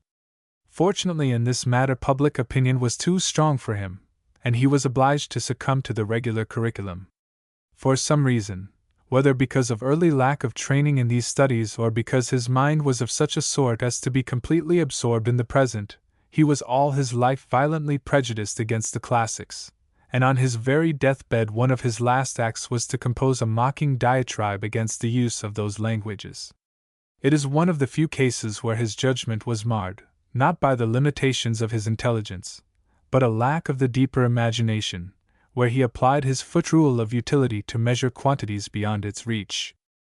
With Franklin's increasing prosperity and popularity, his influence in matters political grew more and more dominant. His first recognition in this field was in 1736, when he was chosen clerk of the General Assembly, a position which he continued to hold until he was elected a member of the Assembly itself. He found this office very tedious, but amused himself during the long debates by constructing magic squares of figures and by other diversions of the sort. Constant to his practice, he lets us know that he retained the position chiefly because it enabled him to get control of the public printing, and once when threatened by the advent of a new member with loss of this lucrative employment, he saved himself by his usual recourse to honorable stratagem. Having heard that this gentleman had in his library a certain very scarce and curious book, Franklin wrote him a note expressing a desire to read the volume and asking to borrow it for a few days. The book came immediately, and the two students were at once bound together in friendship. This is another instance, Franklin adds, of the truth of an old maxim I have learned, which says, "He that has once done you a kindness will be more ready to do you another than he whom you yourself have obliged."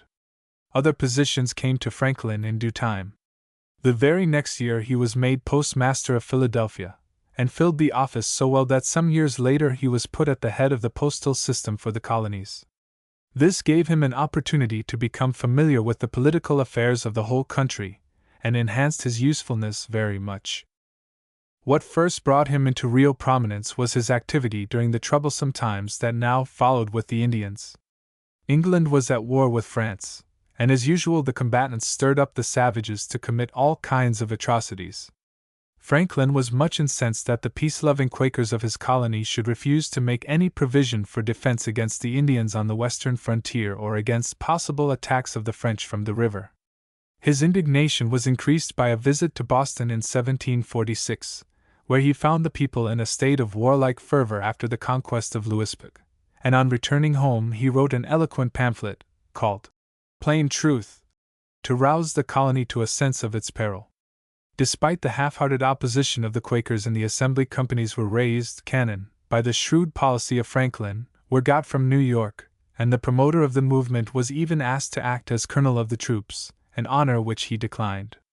One of Franklin's friends now warned him that the Quakers in the assembly would dismiss him from his position as clerk and advised him to resign at once to avoid the disgrace.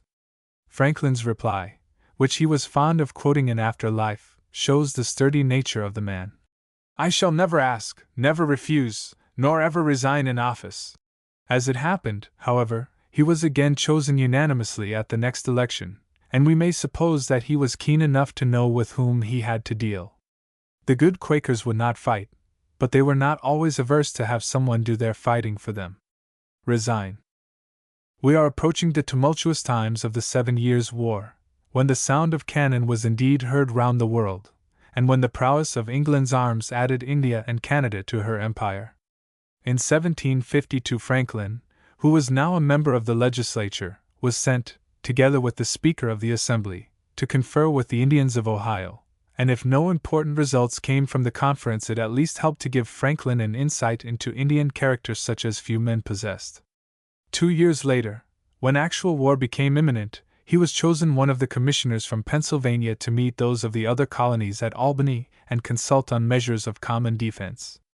Any one might see that the colonies would be stronger united than separated, and several of the commissioners came prepared with proposals of union. Franklin had already published in his Gazette an article on the subject, to which he had added a woodcut showing a snake cut in 13 pieces with the device join or die. On the way to Albany he had drawn up a plan of union which pleased the Congress, and which resembled very much the form of union afterwards adopted during the Revolution. But as Franklin observes, its fate was singular. The assemblies did not adopt it, as they all thought there was too much prerogative in it, and in England it was judged to have too much of the democratic. Instead of this scheme, the London Board of Trade devised a plan of their own which, besides other objectionable features, involved the deplorable principle of taxing the colonies without their consent.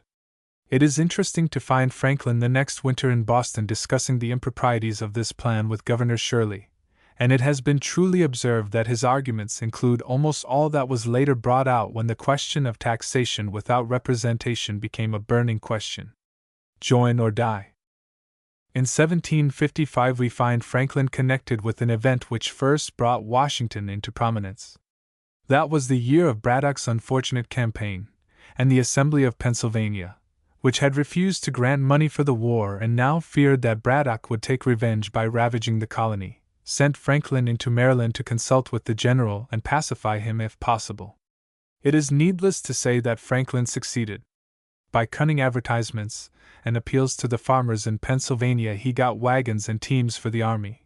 But to do this he had to pledge himself for a considerable sum of money, his own credit being higher than that of the government, and after the general rout in which many of the wagons and horses were lost he was compelled to pay out large sums of money for which he was never entirely reimbursed.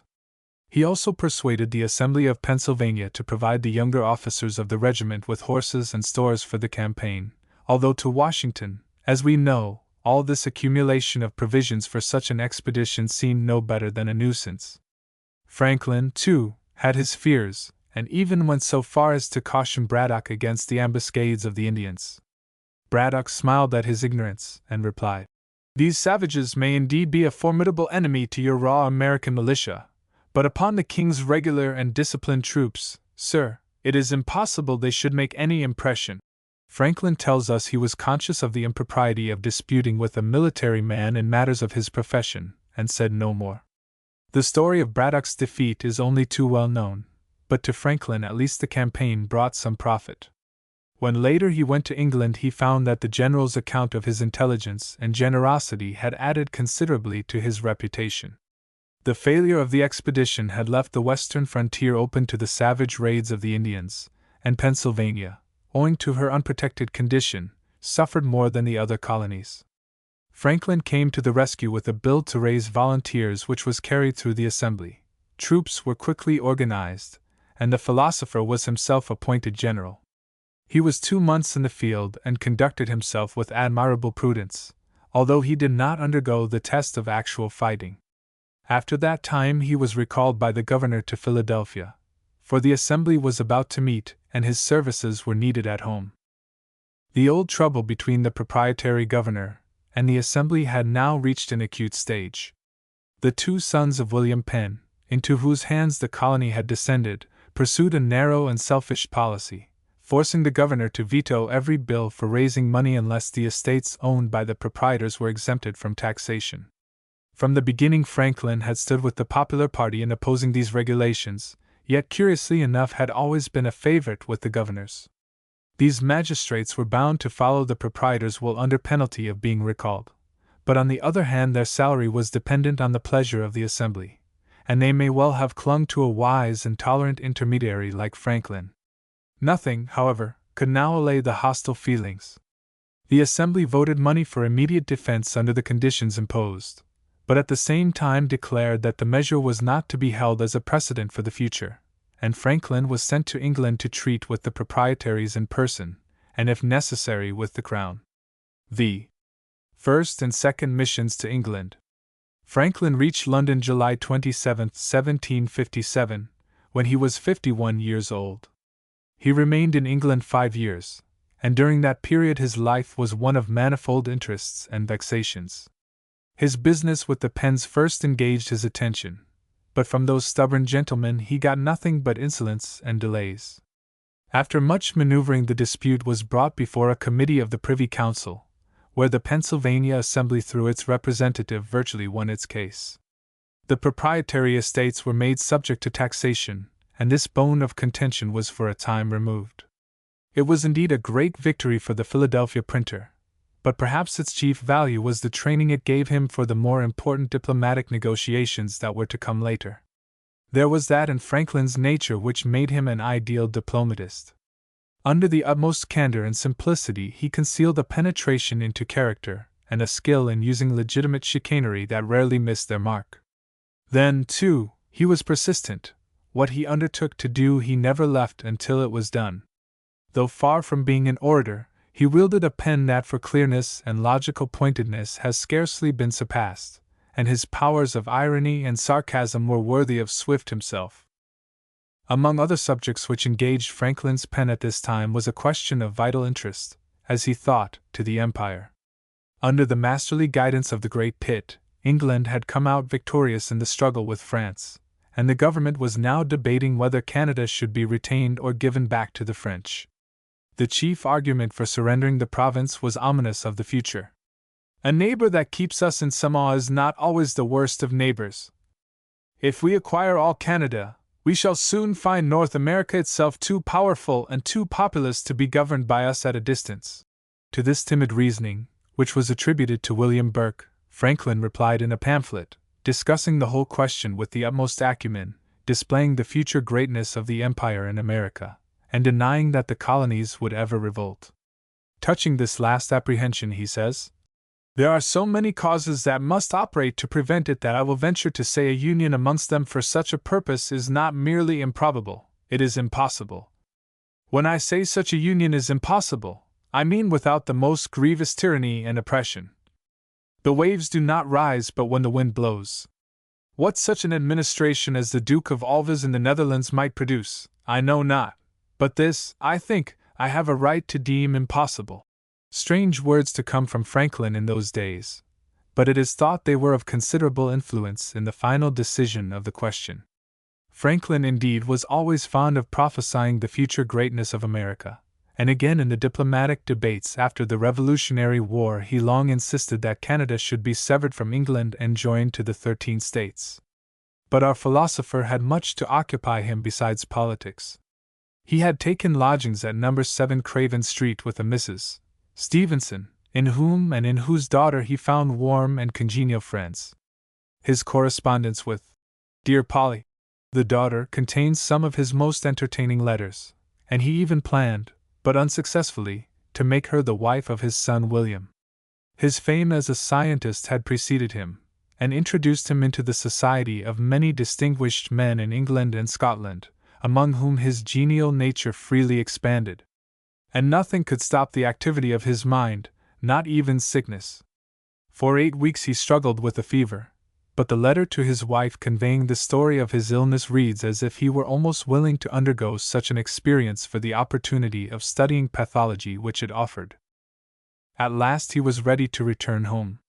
The University of St. Andrews had conferred on him the degree of Doctor of Laws, and afterwards Oxford had done the same. He had succeeded in his mission. His son had been appointed governor of New Jersey, and he looked forward to a life of honorable ease in his adopted city. Just before sailing he wrote to Lord Kames, "I am now waiting here only for a wind to waft me to America, but cannot leave this happy island and my friends in it without extreme regret, though I am going to a country and a people that I love. I am going from the old world to the new, and I fancy I feel like those who are leaving this world for the next. Grief at the parting, fear of the passage, hope of the future, these different passions all affect their minds at once, and these have tendered me down exceedingly. Peace had come to Europe in 1763, but not to America. The Indians, who had been aroused by European intrigue, were not so easily pacified, and western Pennsylvania especially continued to suffer from their ravages. The men of the frontier banded together for retaliation, and unfortunately their revenge equaled the brutality of the red savages. Religious odium added bitterness to the passions. The Scotch-Irish Presbyterians of the West, enraged at the supineness of the Eastern Quakers, made the extermination of the Indians a point of religion. The horror reached its climax when the good people of Paxton in cold blood massacred 20 helpless and innocent Indians, and then with a large following marched towards Philadelphia with the avowed purpose of murdering in the name of an angry god 140 peaceful Moravian Indians. The governor, a nephew of the proprietaries, came, as all men did, to Franklin in his perplexity. He even lodged in Franklin's house, and concerted with him hourly on the means of repelling the invaders. The Paxton boys had reached Germantown. The city was in a panic, and there was no time to lose. Franklin first got together a regiment of militia, and then, with 3 other gentlemen, went out to Germantown to remonstrate with the fanatics. His mission was successful, and the insurrection was quelled, but Franklin himself had gained many enemies by his action. The people were largely in favor of the Paxton riders, and the governor, now relieved of his immediate fears, made an infamous proclamation setting a price upon Indian scalps. A strong coalition was formed against Franklin. To the enmity of the proprietary party was now added the distrust of the people. Just at this time the old trouble between the governor and the assembly broke out more virulently. Despite the decision of the London Council, the governor vetoed an important bill because the proprietary estates were not exempted from taxation. An angry debate arose in the assembly as to whether they should petition the king to withdraw Pennsylvania from the proprietaries and make it a crown colony. Franklin took an active part in this contest, and threw all the weight of his authority in favor of the petition. But in the election which followed in 1764, the combination of the aristocrats, who sided with the proprietaries, and of the fanatics, who favored the Paxton uprising, was too strong for him, and he was not returned. After a stormy debate, however, the assembly adopted the petition, and Franklin, despite the bitter personal attacks of John Dickinson, was chosen as agent to carry the request to England. The petition was not allowed, and Pennsylvania remained in the hands of the proprietaries until it became an independent state. But other questions, far more important than the local difficulties of any one colony, were to occupy Franklin's and the other commissioners' time. Franklin was in England from December 1764 until March of 1775, and during these 10 years was busily engaged in supporting the colonies in their unequal struggle against the British Parliament. He was the accredited representative of Pennsylvania, Georgia, New Jersey, and Massachusetts, and before the government and the people of England stood as the champion of the whole province. Everyone knows the nature of the acts which finally created a new empire in the West: the Stamp Act, the Duty on Tea, the Boston Port Bill. Their very names still stirred the patriotic blood of America. The principle at issue was clearly announced in the battle cry: "No taxation without representation." Franklin was a stanch advocate of the American claims, and threw all the weight of his personal influence and of his eloquent pen into the work. But in one respect he seems to have been deceived. During the first years of his mission he held Parliament responsible for all the tyrannical measures against the colonies, and looked upon the king as their natural protector. It was a feeling common among Americans who wished to preserve their allegiance to the empire while protesting against the authority of the laws. Even as late as 1771 he could write these words about George III: "I can scarcely conceive a king of better dispositions, of more exemplary virtues, or more truly desirous of promoting the welfare of his subjects." When at last the bigoted character of that sovereign was fully revealed to him, he despaired utterly of reconciliation with the mother country. Franklin's labors may well be portrayed in two dramatic incidents: his examination before Parliament in 1766, and the so-called Privy Council outrage in 1774. After the passage of the Stamp Act, Franklin wrote to a friend, "Depend upon it, my good neighbor, I took every step in my power to prevent the passing of the Stamp Act. Nobody could be more concerned and interested than myself to oppose it sincerely and heartily. We might as well have hindered the sun's setting. That we could not do. But since it is down, my friend, and it may be long before it rises again, let us make as good a night of it as we can. We can still light candles. Frugality and industry will go a great way towards indemnifying us.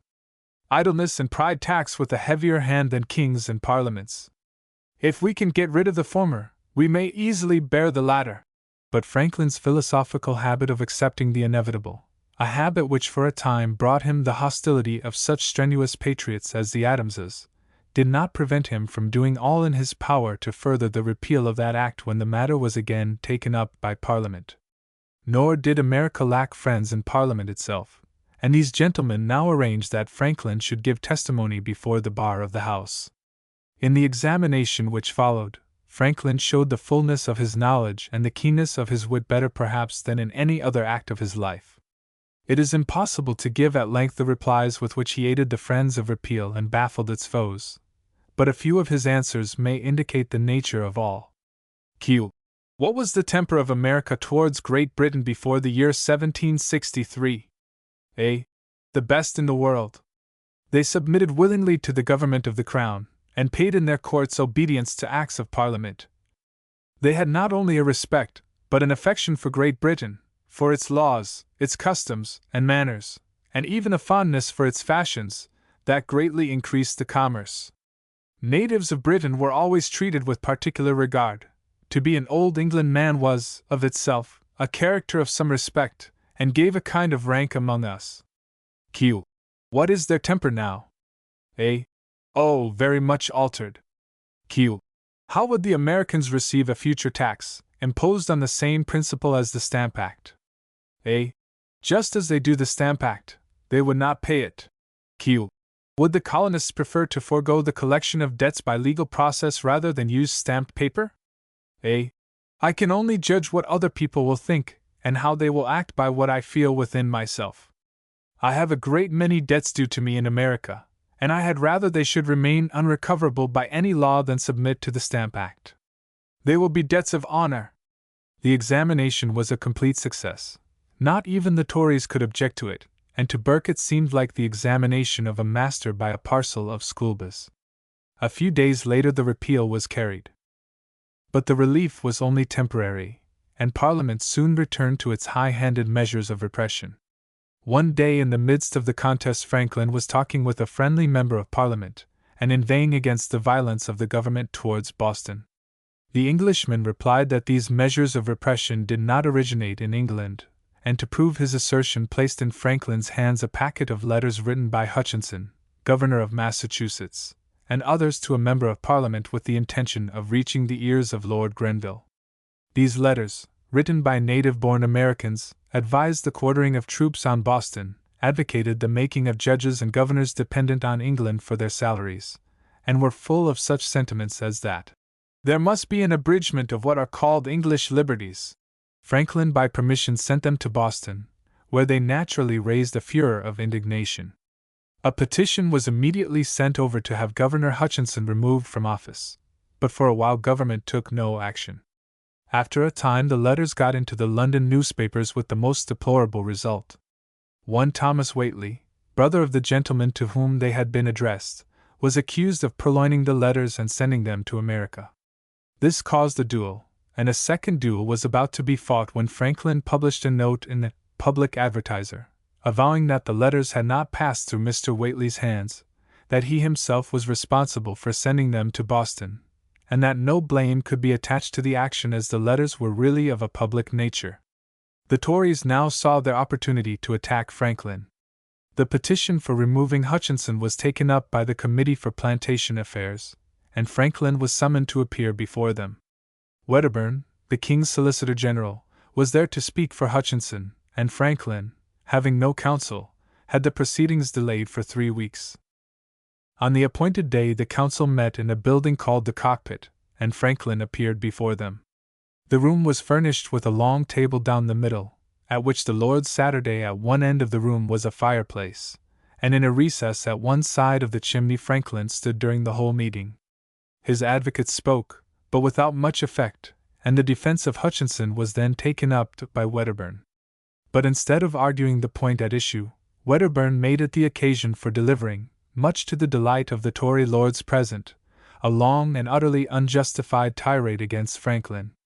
With thunderous voice and violent beating of his fist on the cushion before him, he denounced Franklin as the prime mover of this whole contrivance against His Majesty's 2 governors.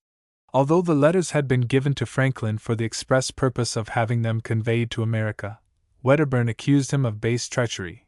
Turning to the committee, he said, "I hope, my lords, you will mark and brand the man, for the honor of this country, of Europe, and of mankind. Private correspondence has hitherto been held sacred, in times of the greatest party rage, not only in politics but religion. He has forfeited all the respect of societies and of men. Into what companies will he hereafter go with an unembarrassed face, or the honest intrepidity of virtue? Men will watch him with a jealous eye, they will hide their papers from him, and lock up their escritoires. He will henceforth esteem it a libel to be called a man of letters, homo trium literarum, i.e. fur thief. But he not only took away the letters from one brother, but kept himself concealed till he nearly occasioned the murder of the other. It is impossible to read his account, expressive of the coolest and most deliberate malice, without horror. Amidst these tragical events, of one person nearly murdered, of another answerable for the issue, of a worthy governor hurt in his dearest interests, the fate of America in suspense, here is a man, who, with the utmost insensibility of remorse, stands up and avows himself the author of all. I can compare it only to Zanga, in Dr. Young's Revenge. Triumph. No, then 'twas I. I forged the letter, I disposed the picture. I hated, I despised, and I destroy. I ask, my lords, whether the revengeful temper attributed, by poetic fiction only, to the bloody African is not surpassed by the coolness and apathy of the wily American? The picture of Franklin standing unmoved under this torrent of abuse is, I think, the most dramatic incident of his life. It was a victory of glorious endurance. It was the crown of unmerited infamy which was needed to give depth of interest to his successful career. An eyewitness thus described the scene. Dr. Franklin's face was directed towards me, and I had a full, uninterrupted view of it, and his person, during the whole time in which Mr. Wedderburn spoke. The doctor was dressed in a full dress suit of spotted Manchester velvet, and stood conspicuously erect without the smallest movement of any part of his body. The muscles of his face had been previously composed, so as to afford a placid, tranquil expression of countenance, and he did not suffer the slightest alteration of it to appear during the continuance of the speech, in which he was so harshly and improperly treated. In short, to quote the words which he employed concerning himself on another occasion, he kept his countenance as immovable as if his features had been made of wood. Fortunately, to sustain him in these trials, Franklin had a cheerful home and the society of the best men in England. He was living at the old house on Craven Street, where Mrs. Stevenson did all in her power to make him forget that he was an exile. Indeed, were it not that Mrs. Franklin had an unconquerable dread of crossing the water, it is quite possible that our philosopher might have carried his family to England and lived permanently among his new friends. And in estimating the services of Franklin to America, we should never forget to give due credit to his loyal wife who stayed quietly at home, managing his affairs for him in Philadelphia, and keeping warm his attachment for his adopted city. Besides the eminent statesmen, such as Pitt and Burke, with whom Franklin's business brought him naturally in contact, he associated much with liberal clergymen, with Priestley particularly, the discoverer of oxygen, and with the family of the good Bishop of St. Asaph's, at whose house he had almost a second home. To one of the bishop's daughters he sent the inimitable epitaph on the squirrel Mungo which he had given her as a present from America. The influence for good is almost incalculable which Franklin thus exercised by the noble type of American character he displayed to the Liberal party in England. nor did he ever lose an opportunity to accomplish what he could with the pen. At one time, to lay bare the suicidal policy of the government, he published in a newspaper a satirical squib quite in the vein of Dean Swift, entitled, "Rules for Reducing a Great Empire to a Small One." The opening sentences were as follows: "An ancient sage valued himself upon this, that, though he could not fiddle, he knew how to make a great city of a little one. The science that I, a modern simpleton, am about to communicate is the very reverse."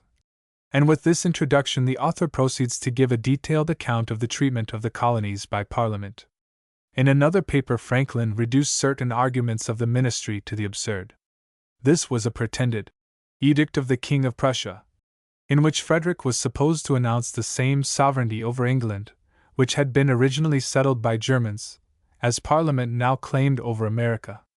Speaking of these two papers, Franklin says, in a letter to his son, "I sent you one of the first, but could not get enough of the second to spare you one, though my clerk went the next morning to the printers, and wherever they were sold. I am not suspected as the author, except by one or two friends, and have heard the latter spoken of in the highest terms, as the keenest and severest piece that has appeared here a long time.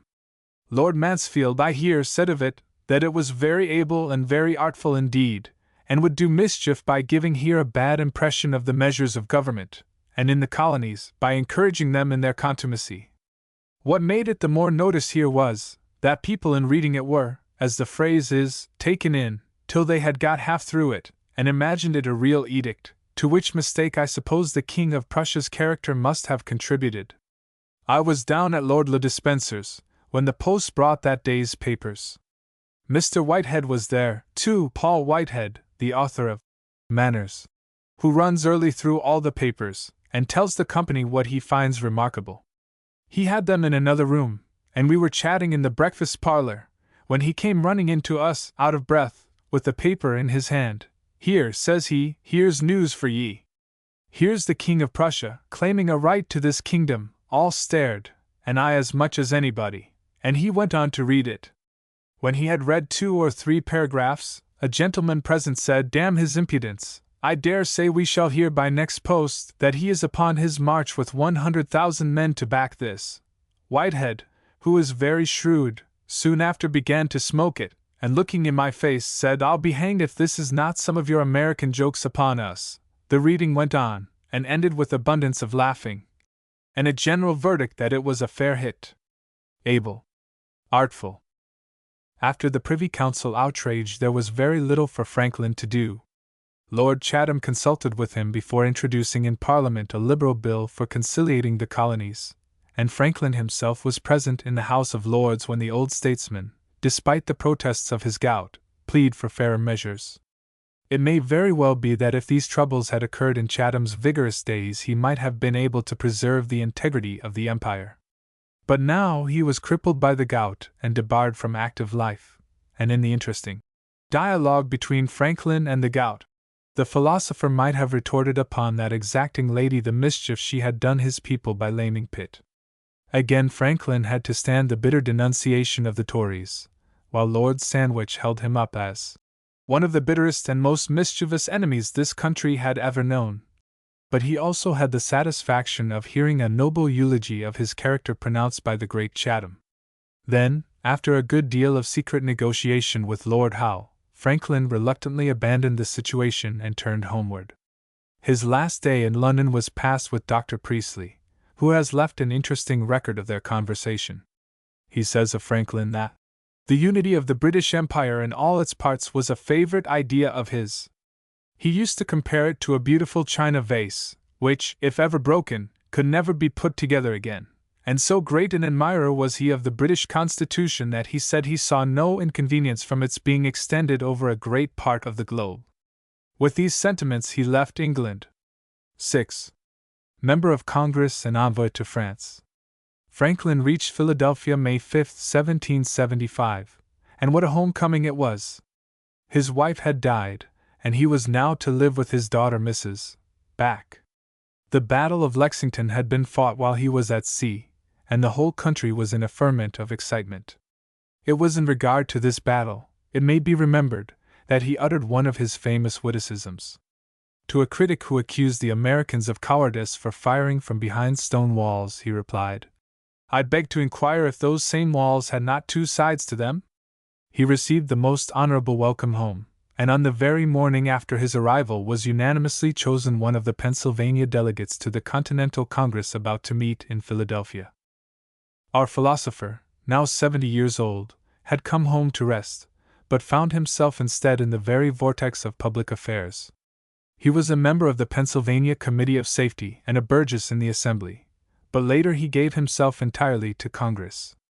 Afterwards, when in Paris, he declared that he used to work 12 hours out of the 24 on public business. His part in Congress was one of conciliation between conflicting interests, a role he was admirably adapted to fill. Very early he proposed, as he had done at Albany, a union of the 13 colonies, but the times were not yet ripe for such a measure.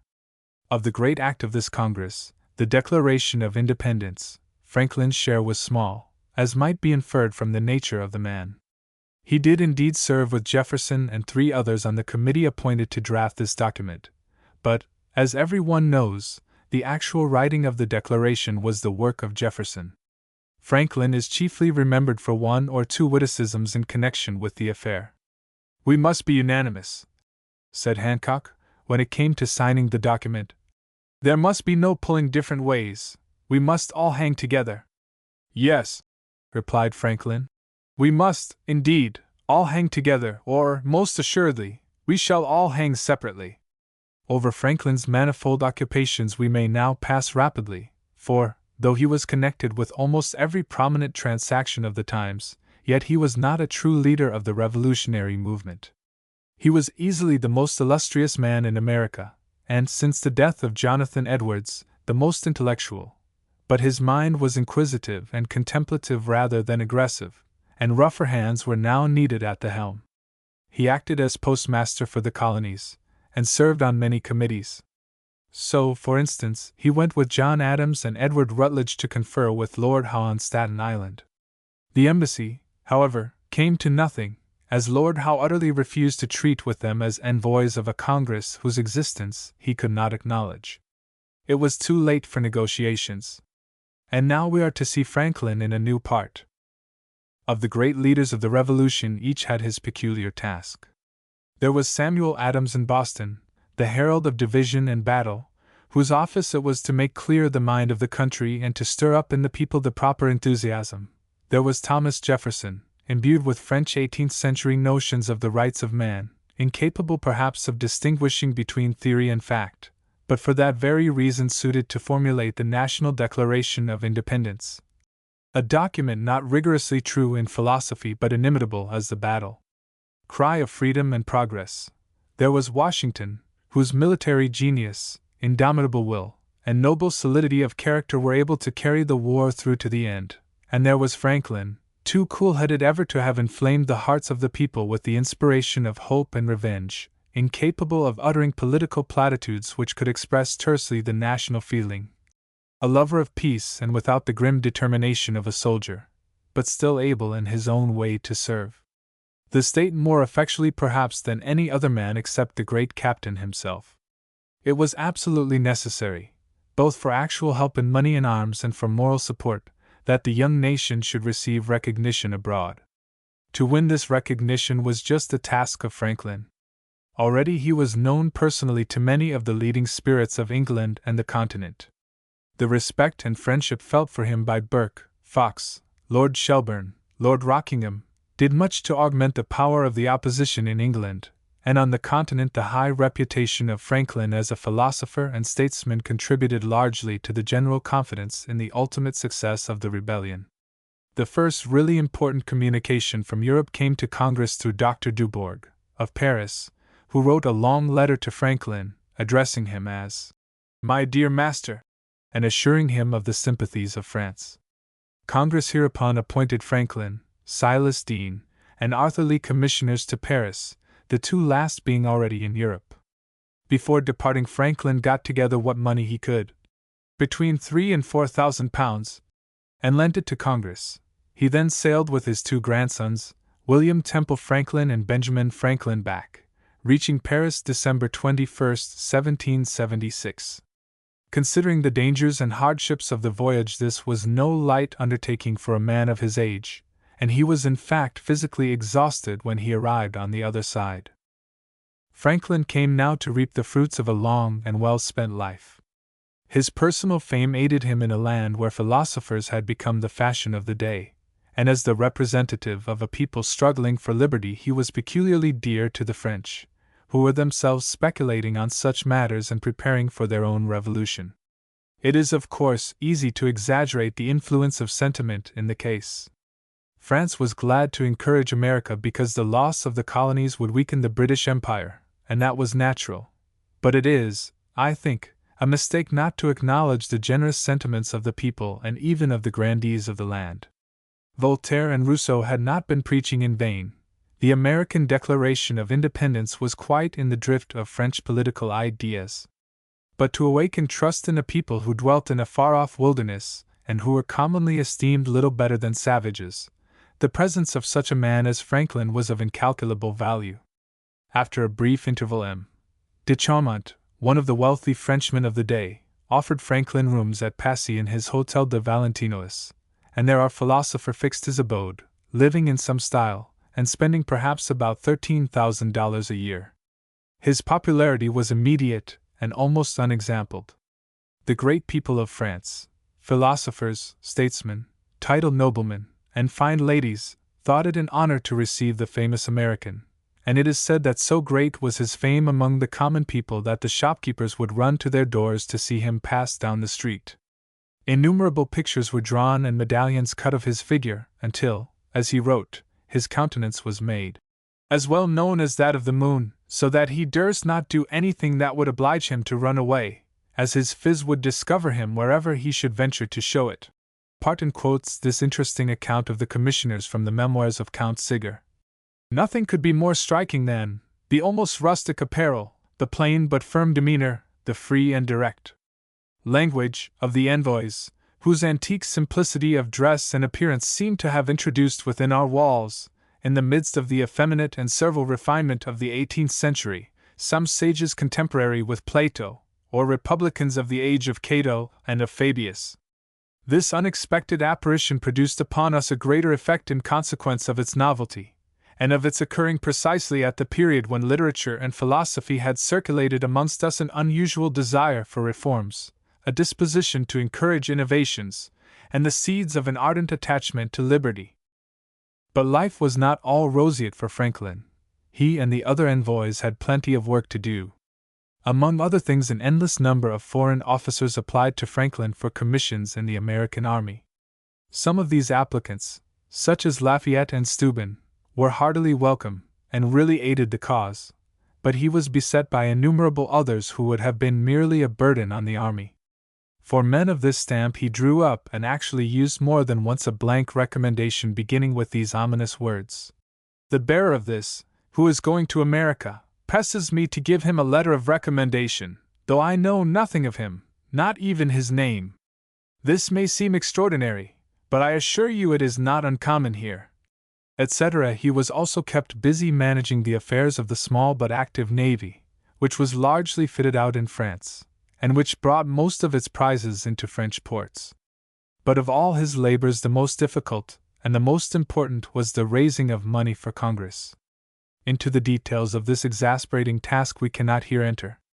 Congress was not wise, and its necessities were desperate, and despite the generosity of the French court, he had often to employ extreme measures to borrow money on doubtful security, or none at all. To excite interest in favor of the colonies, Franklin wrote several papers, whose practical ideas of political liberty were not without effect in guiding the French people on to their own revolution. Even the wit of the old fox, as he was called in England, appealed strongly to that nation of esprit. So, for instance, when asked if a certain story of American defeat told by Lord Stormont, the British ambassador, was a truth, he answered, "No, monsieur, it is not a truth. It is only a Stormont." And straightway, a Stormont became the polite word for a lie. Again, when told that Howe had taken Philadelphia, he retorted, "I beg your pardon, sir, Philadelphia has taken Howe."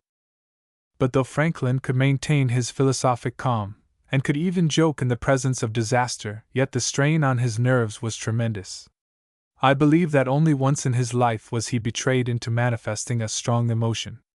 Mr. Austin, a messenger from Boston, is coming with important news. All the American commissioners, together with Beaumarchais, are at Passy waiting his arrival. His chaise is heard in the court, and they go out to meet him. But before he even alights, Franklin cries out, "Sir, is Philadelphia taken?" "Yes, sir," says Austin. It seemed then that all was over. Without a word, Franklin clasped his hands and turned toward the house. "But, sir," said Austin, "I have greater news than that General Burgoyne and his whole army are prisoners of war." The news, as one of the party afterwards declared, was like a sovereign cordial to the dying.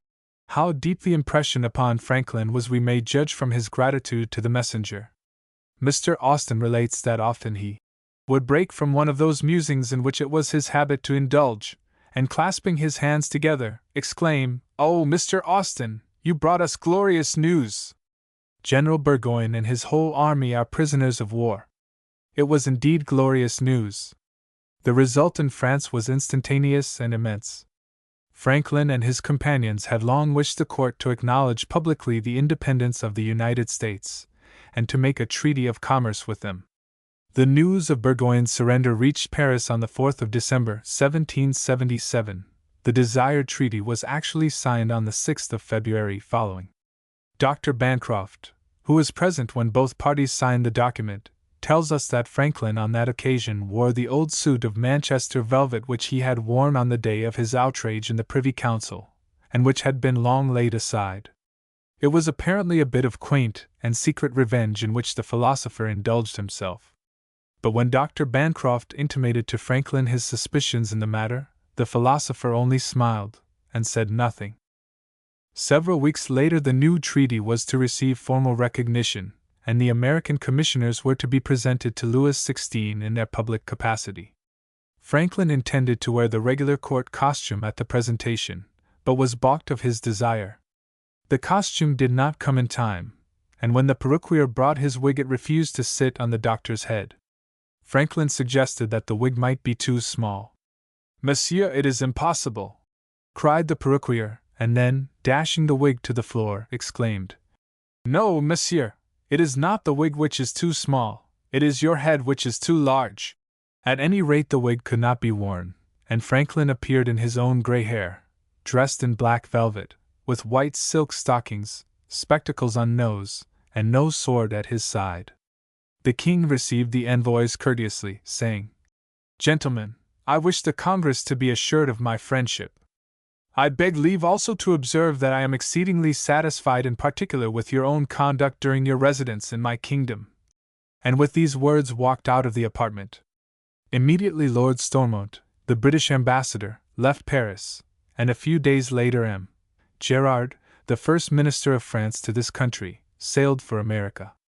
Franklin had met the king. He had now to meet a greater and more famous man than Louis, the only man living whose fame was equal to his own. Voltaire, 84 years old, feeble in body but with intellect unconquered, had just come to Paris after his long exile to hear the plaudits of his countrymen, and to die. The American envoys asked permission to wait upon the great man, and were received by Voltaire lying on his couch. He quoted a few lines from Thomson's Ode to Liberty, and then began to talk with Franklin in English, but his niece, not understanding that language, begged them to speak in French. Whereupon Voltaire replied, "I beg your pardon. I have for a moment yielded to the vanity of showing that I can speak in the language of a Franklin." When Dr. Franklin presented his grandson, the old philosopher pronounced over his head only these words, "God and liberty." All who were present shed tears. John Adams tells the story of a more public meeting between the two men at the Academy of Sciences. Voltaire and Franklin were both present, and there presently arose a general cry that Voltaire and Franklin should be introduced to each other. This was done, and they bowed and spoke to each other. This was no satisfaction, there must be something more. Neither of our philosophers seemed to divine what was wished or expected. They, however, took each other by the hand, But this was not enough. The clamor continued until the exclamation came out, "Il faut s'embrasser à la Française." The two aged actors upon this great theatre of philosophy and frivolity then embraced each other by hugging one another in their arms and kissing each other's cheeks, and then the tumult subsided. And the cry immediately spread throughout the kingdom, and I suppose over all Europe, "Tu il était charmant de voir embrasser Solon et Sophical." The mention of John Adams recalls us to the most disagreeable part of Franklin's experience. During all his sojourn in France, he was subject to continual and annoying interference from his colleagues. Before his arrival in Paris, Silas Deane had entered for Congress into semi-commercial relations with the French government through the eccentric and industrious Beaumarchais. Franklin was content to leave these affairs to him, and did not at the time even know their real nature. But with Arthur Lee it was different. Of all characters in American history, Lee is almost the hardest to endure. He was patriotic, and in a way honest, but meddlesome, suspicious, vain, and quarrelsome to an incredible degree. He immediately made up his mind that Deane was peculating, and never ceased writing accusatory letters until Congress recalled the unfortunate envoy. All this time he was also acting toward Franklin in a manner which can only be described as insane. He fumed at Franklin's easy way of conducting business. His vanity suffered indescribable tortures at every mark of respect paid to his distinguished colleague. He suspected him of treason and every other crime, and with his partisans, whose names we need not here mention, he wrote voluble letters of incrimination to Congress. When Silas Deane was recalled, John Adams was sent over to take his place, and for a while Franklin received support from his new colleague, for Adams, with all his faults, was at least single-hearted in his patriotism. But their characters were too widely different for them to work easily together in harness. Adams's vanity was almost as great as Arthur Lee's. The homage paid to Franklin drove him almost into a frenzy of rage, both because he thought himself overlooked and because such homage savored of aristocracy. In Franklin's catalogue of the virtues there were two which he could not claim to have attained, chastity and orderliness, and these two weaknesses now rose to exact their penalty.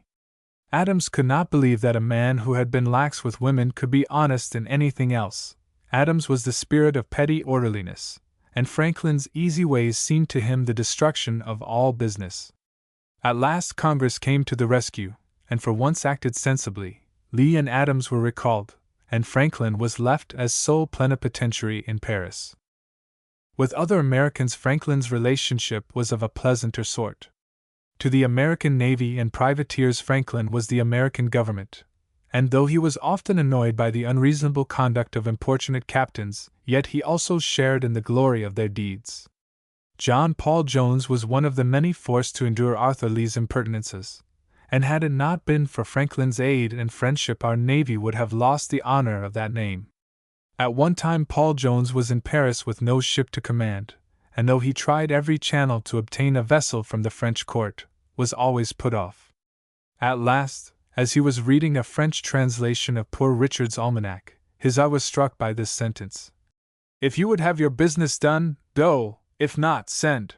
Without delay he went himself to Versailles, and obtained an order to purchase an old ship of 40 guns. This good vessel he christened Le Bon Homme Richard, which is French for Poor Richard, and the story of how she beat the Serapis need not here be retold. Through all these difficulties in France, as before in England, Franklin found consolation and amusement in the intellectual society of a great capital. And what a society this was! The very list of names of Franklin's friends is an inspiration. With the scientists of the day he continued to discuss philosophic questions, and with the great ladies of society he could find relaxation from his graver cares. Chess still absorbed more of his time than his conscience approved, and there are several well-known stories of him in connection with that game. Once when playing with the old Duchess of Bourbon, the lady happened to put her king into prize, and the doctor took it. "Ah," says she, "we do not take kings so." "We do in America," said the doctor, and this pleasant joke he seems to have repeated several times in different forms. To Madame Brillon, a wealthy and amiable lady of the neighborhood, he wrote a number of those clever sketches which might well find a place in the Spectator, such as the ephemera, the petition of the left hand, the whistle, the dialogue between Franklin and the gout, and others almost as well known. One of his best friends was Madame Helvetius, widow of the celebrated philosopher, and it was to her he wrote his famous dream ending with the words, "Let us avenge ourselves. We must at least find space for Mrs. Adams's curious account of that lady. She entered the room with a careless, jaunty air. Upon seeing ladies who were strangers to her, she bawled out, 'Ah! Mon Dieu, where is Franklin? Why did you not tell me there were ladies here?' You must suppose her speaking all this in French. 'How I look,' said she, taking hold of a chemise made of Tiffany, which she had on over a blue lute string, and which looked as much upon the decay as her beauty, for she was once a handsome woman. Her hair was frizzled, over it she had a small straw hat, with a dirty gauze half-handkerchief round it, and a bit of dirtier gauze than ever my maid wore was bowed on behind. She had a black gauze scarf thrown over her shoulders. She ran out of the room. When she returned, the doctor entered at one door, she at the other, upon which she ran forward to him, caught him by the hand, Helas. Franklin then gave him a double kiss, one upon each cheek, and another upon his forehead. When we went into the room to dine, she was placed between the doctor and Mr. Adams. She carried the chief of the conversation at dinner, frequently locking her hand into the doctor's, and sometimes spreading her arms upon the backs of both the gentlemen's chairs, then throwing her arm carelessly upon the doctor's neck. Another house to which Franklin was welcome was that of the Countess de Houtot, celebrated for her part in the life of Rousseau. It was at her chateau that Franklin had to undergo the ordeal of such a glorification as must have tried his philosophic nerves to the uttermost.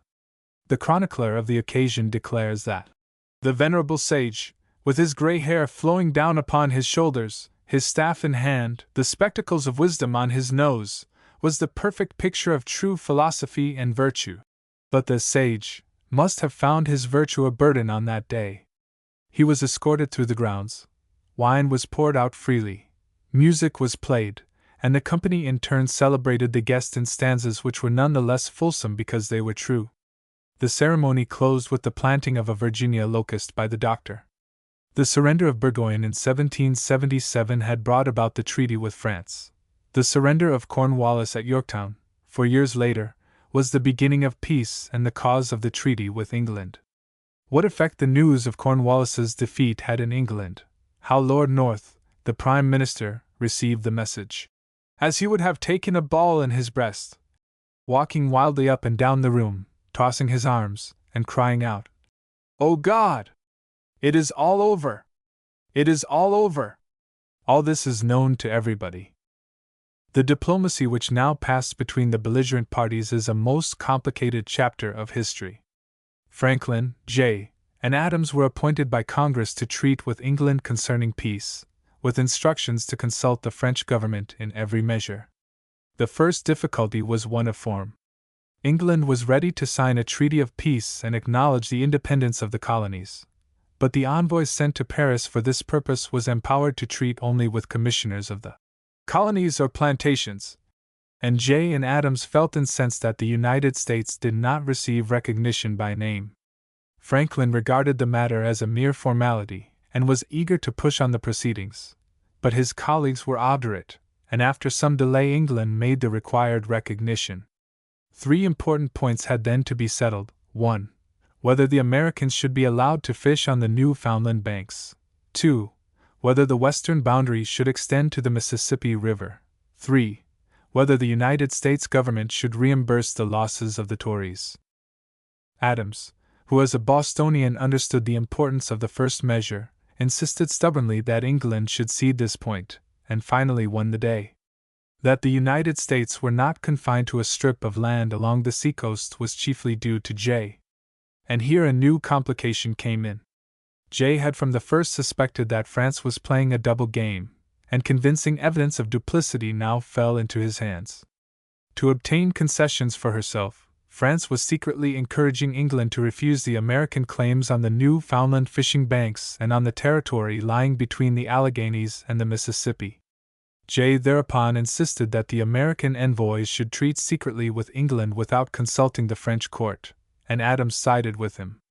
Franklin was at first much averse to this mode of procedure, both because Congress had distinctly commanded them to act in concert with Versailles, and because he could not believe in the treachery of his French friends.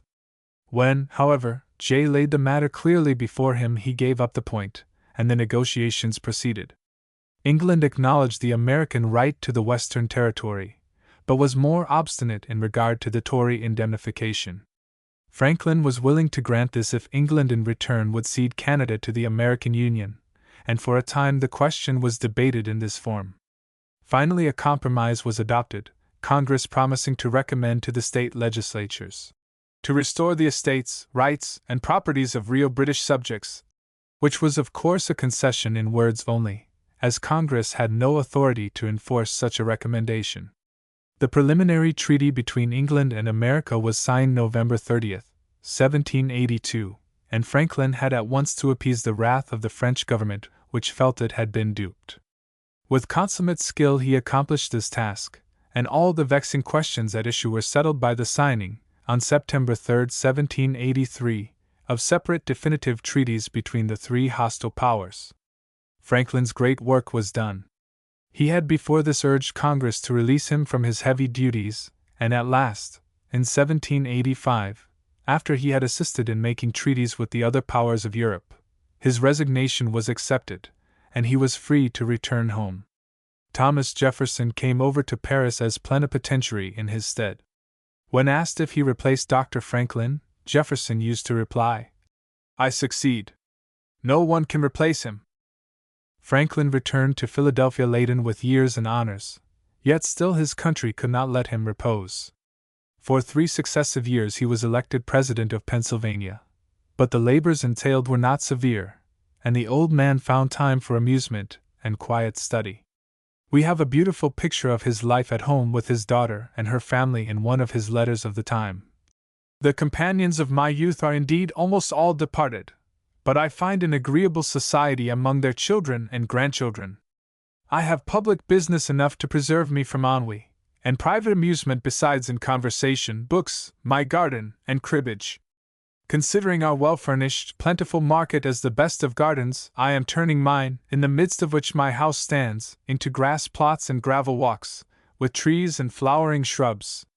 Cards we sometimes play here in long winter evenings, but it is as they play at chess, not for money, but for honor, or the pleasure of beating one another. This will not be quite a novelty to you, as you may remember we played together in that manner during the winter at Passy. I have indeed now and then a little compunction in reflecting that I spend time so idly. But another reflection comes to relieve me, whispering, you know that the soul is immortal.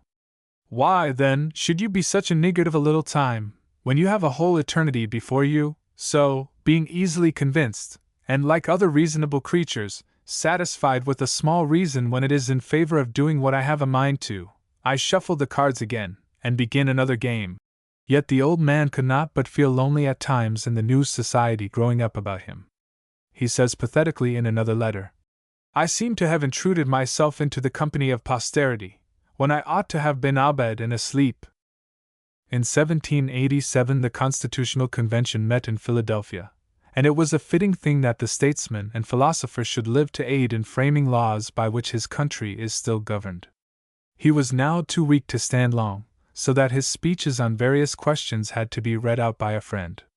His work in the convention was altogether subordinate to that of Madison and one or two other leading spirits, but his part in reconciling various factious elements in the convention was of the greatest importance.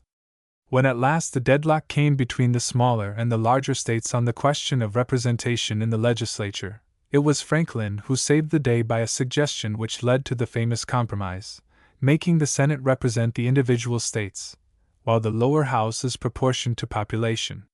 Washington presided over the assembly, and we are told that while the last members were signing, Dr. Franklin, looking towards the president's chair, at the back of which a rising sun happened to be painted, observed to a few members near him that painters had found it difficult to distinguish in their art a rising from a setting Sunday. I have, said he, often and often in the course of the session and the vicissitudes of my hopes and fears as to its issue looked at that behind the president, without being able to tell whether it was rising or setting, but now at length I have the happiness to know that it is a rising, and not a setting Sunday. It was, however, the setting sun for Franklin. The few years that remained to him were peaceful and noble, but his old maladies increased on him, until at the last he was confined to his bed. Yet through it all he showed the same untiring energy. He wrote against the study of the classics, against the abuse of the liberty of the press, and from his very deathbed sent out a stinging letter against slavery. The end was come. At 11 o'clock at night, April 17, 1790, he passed away. Philadelphia knew that she had lost her most distinguished citizen, and he was followed to the grave by a procession including all that was honorable in the city. In closing this brief life of a great and good man, we cannot do better than quote the words sent to him by America's greatest citizen. If to be venerated for benevolence, if to be admired for talent, if to be esteemed for patriotism, if to be beloved for philanthropy, can gratify the human mind, you must have the pleasing consolation to know that you have not lived in vain. And I flatter myself that it will not be ranked among the least grateful occurrences of your life to be assured that so long as I retain my memory you will be recollected with respect, veneration, and affection by your sincere friend.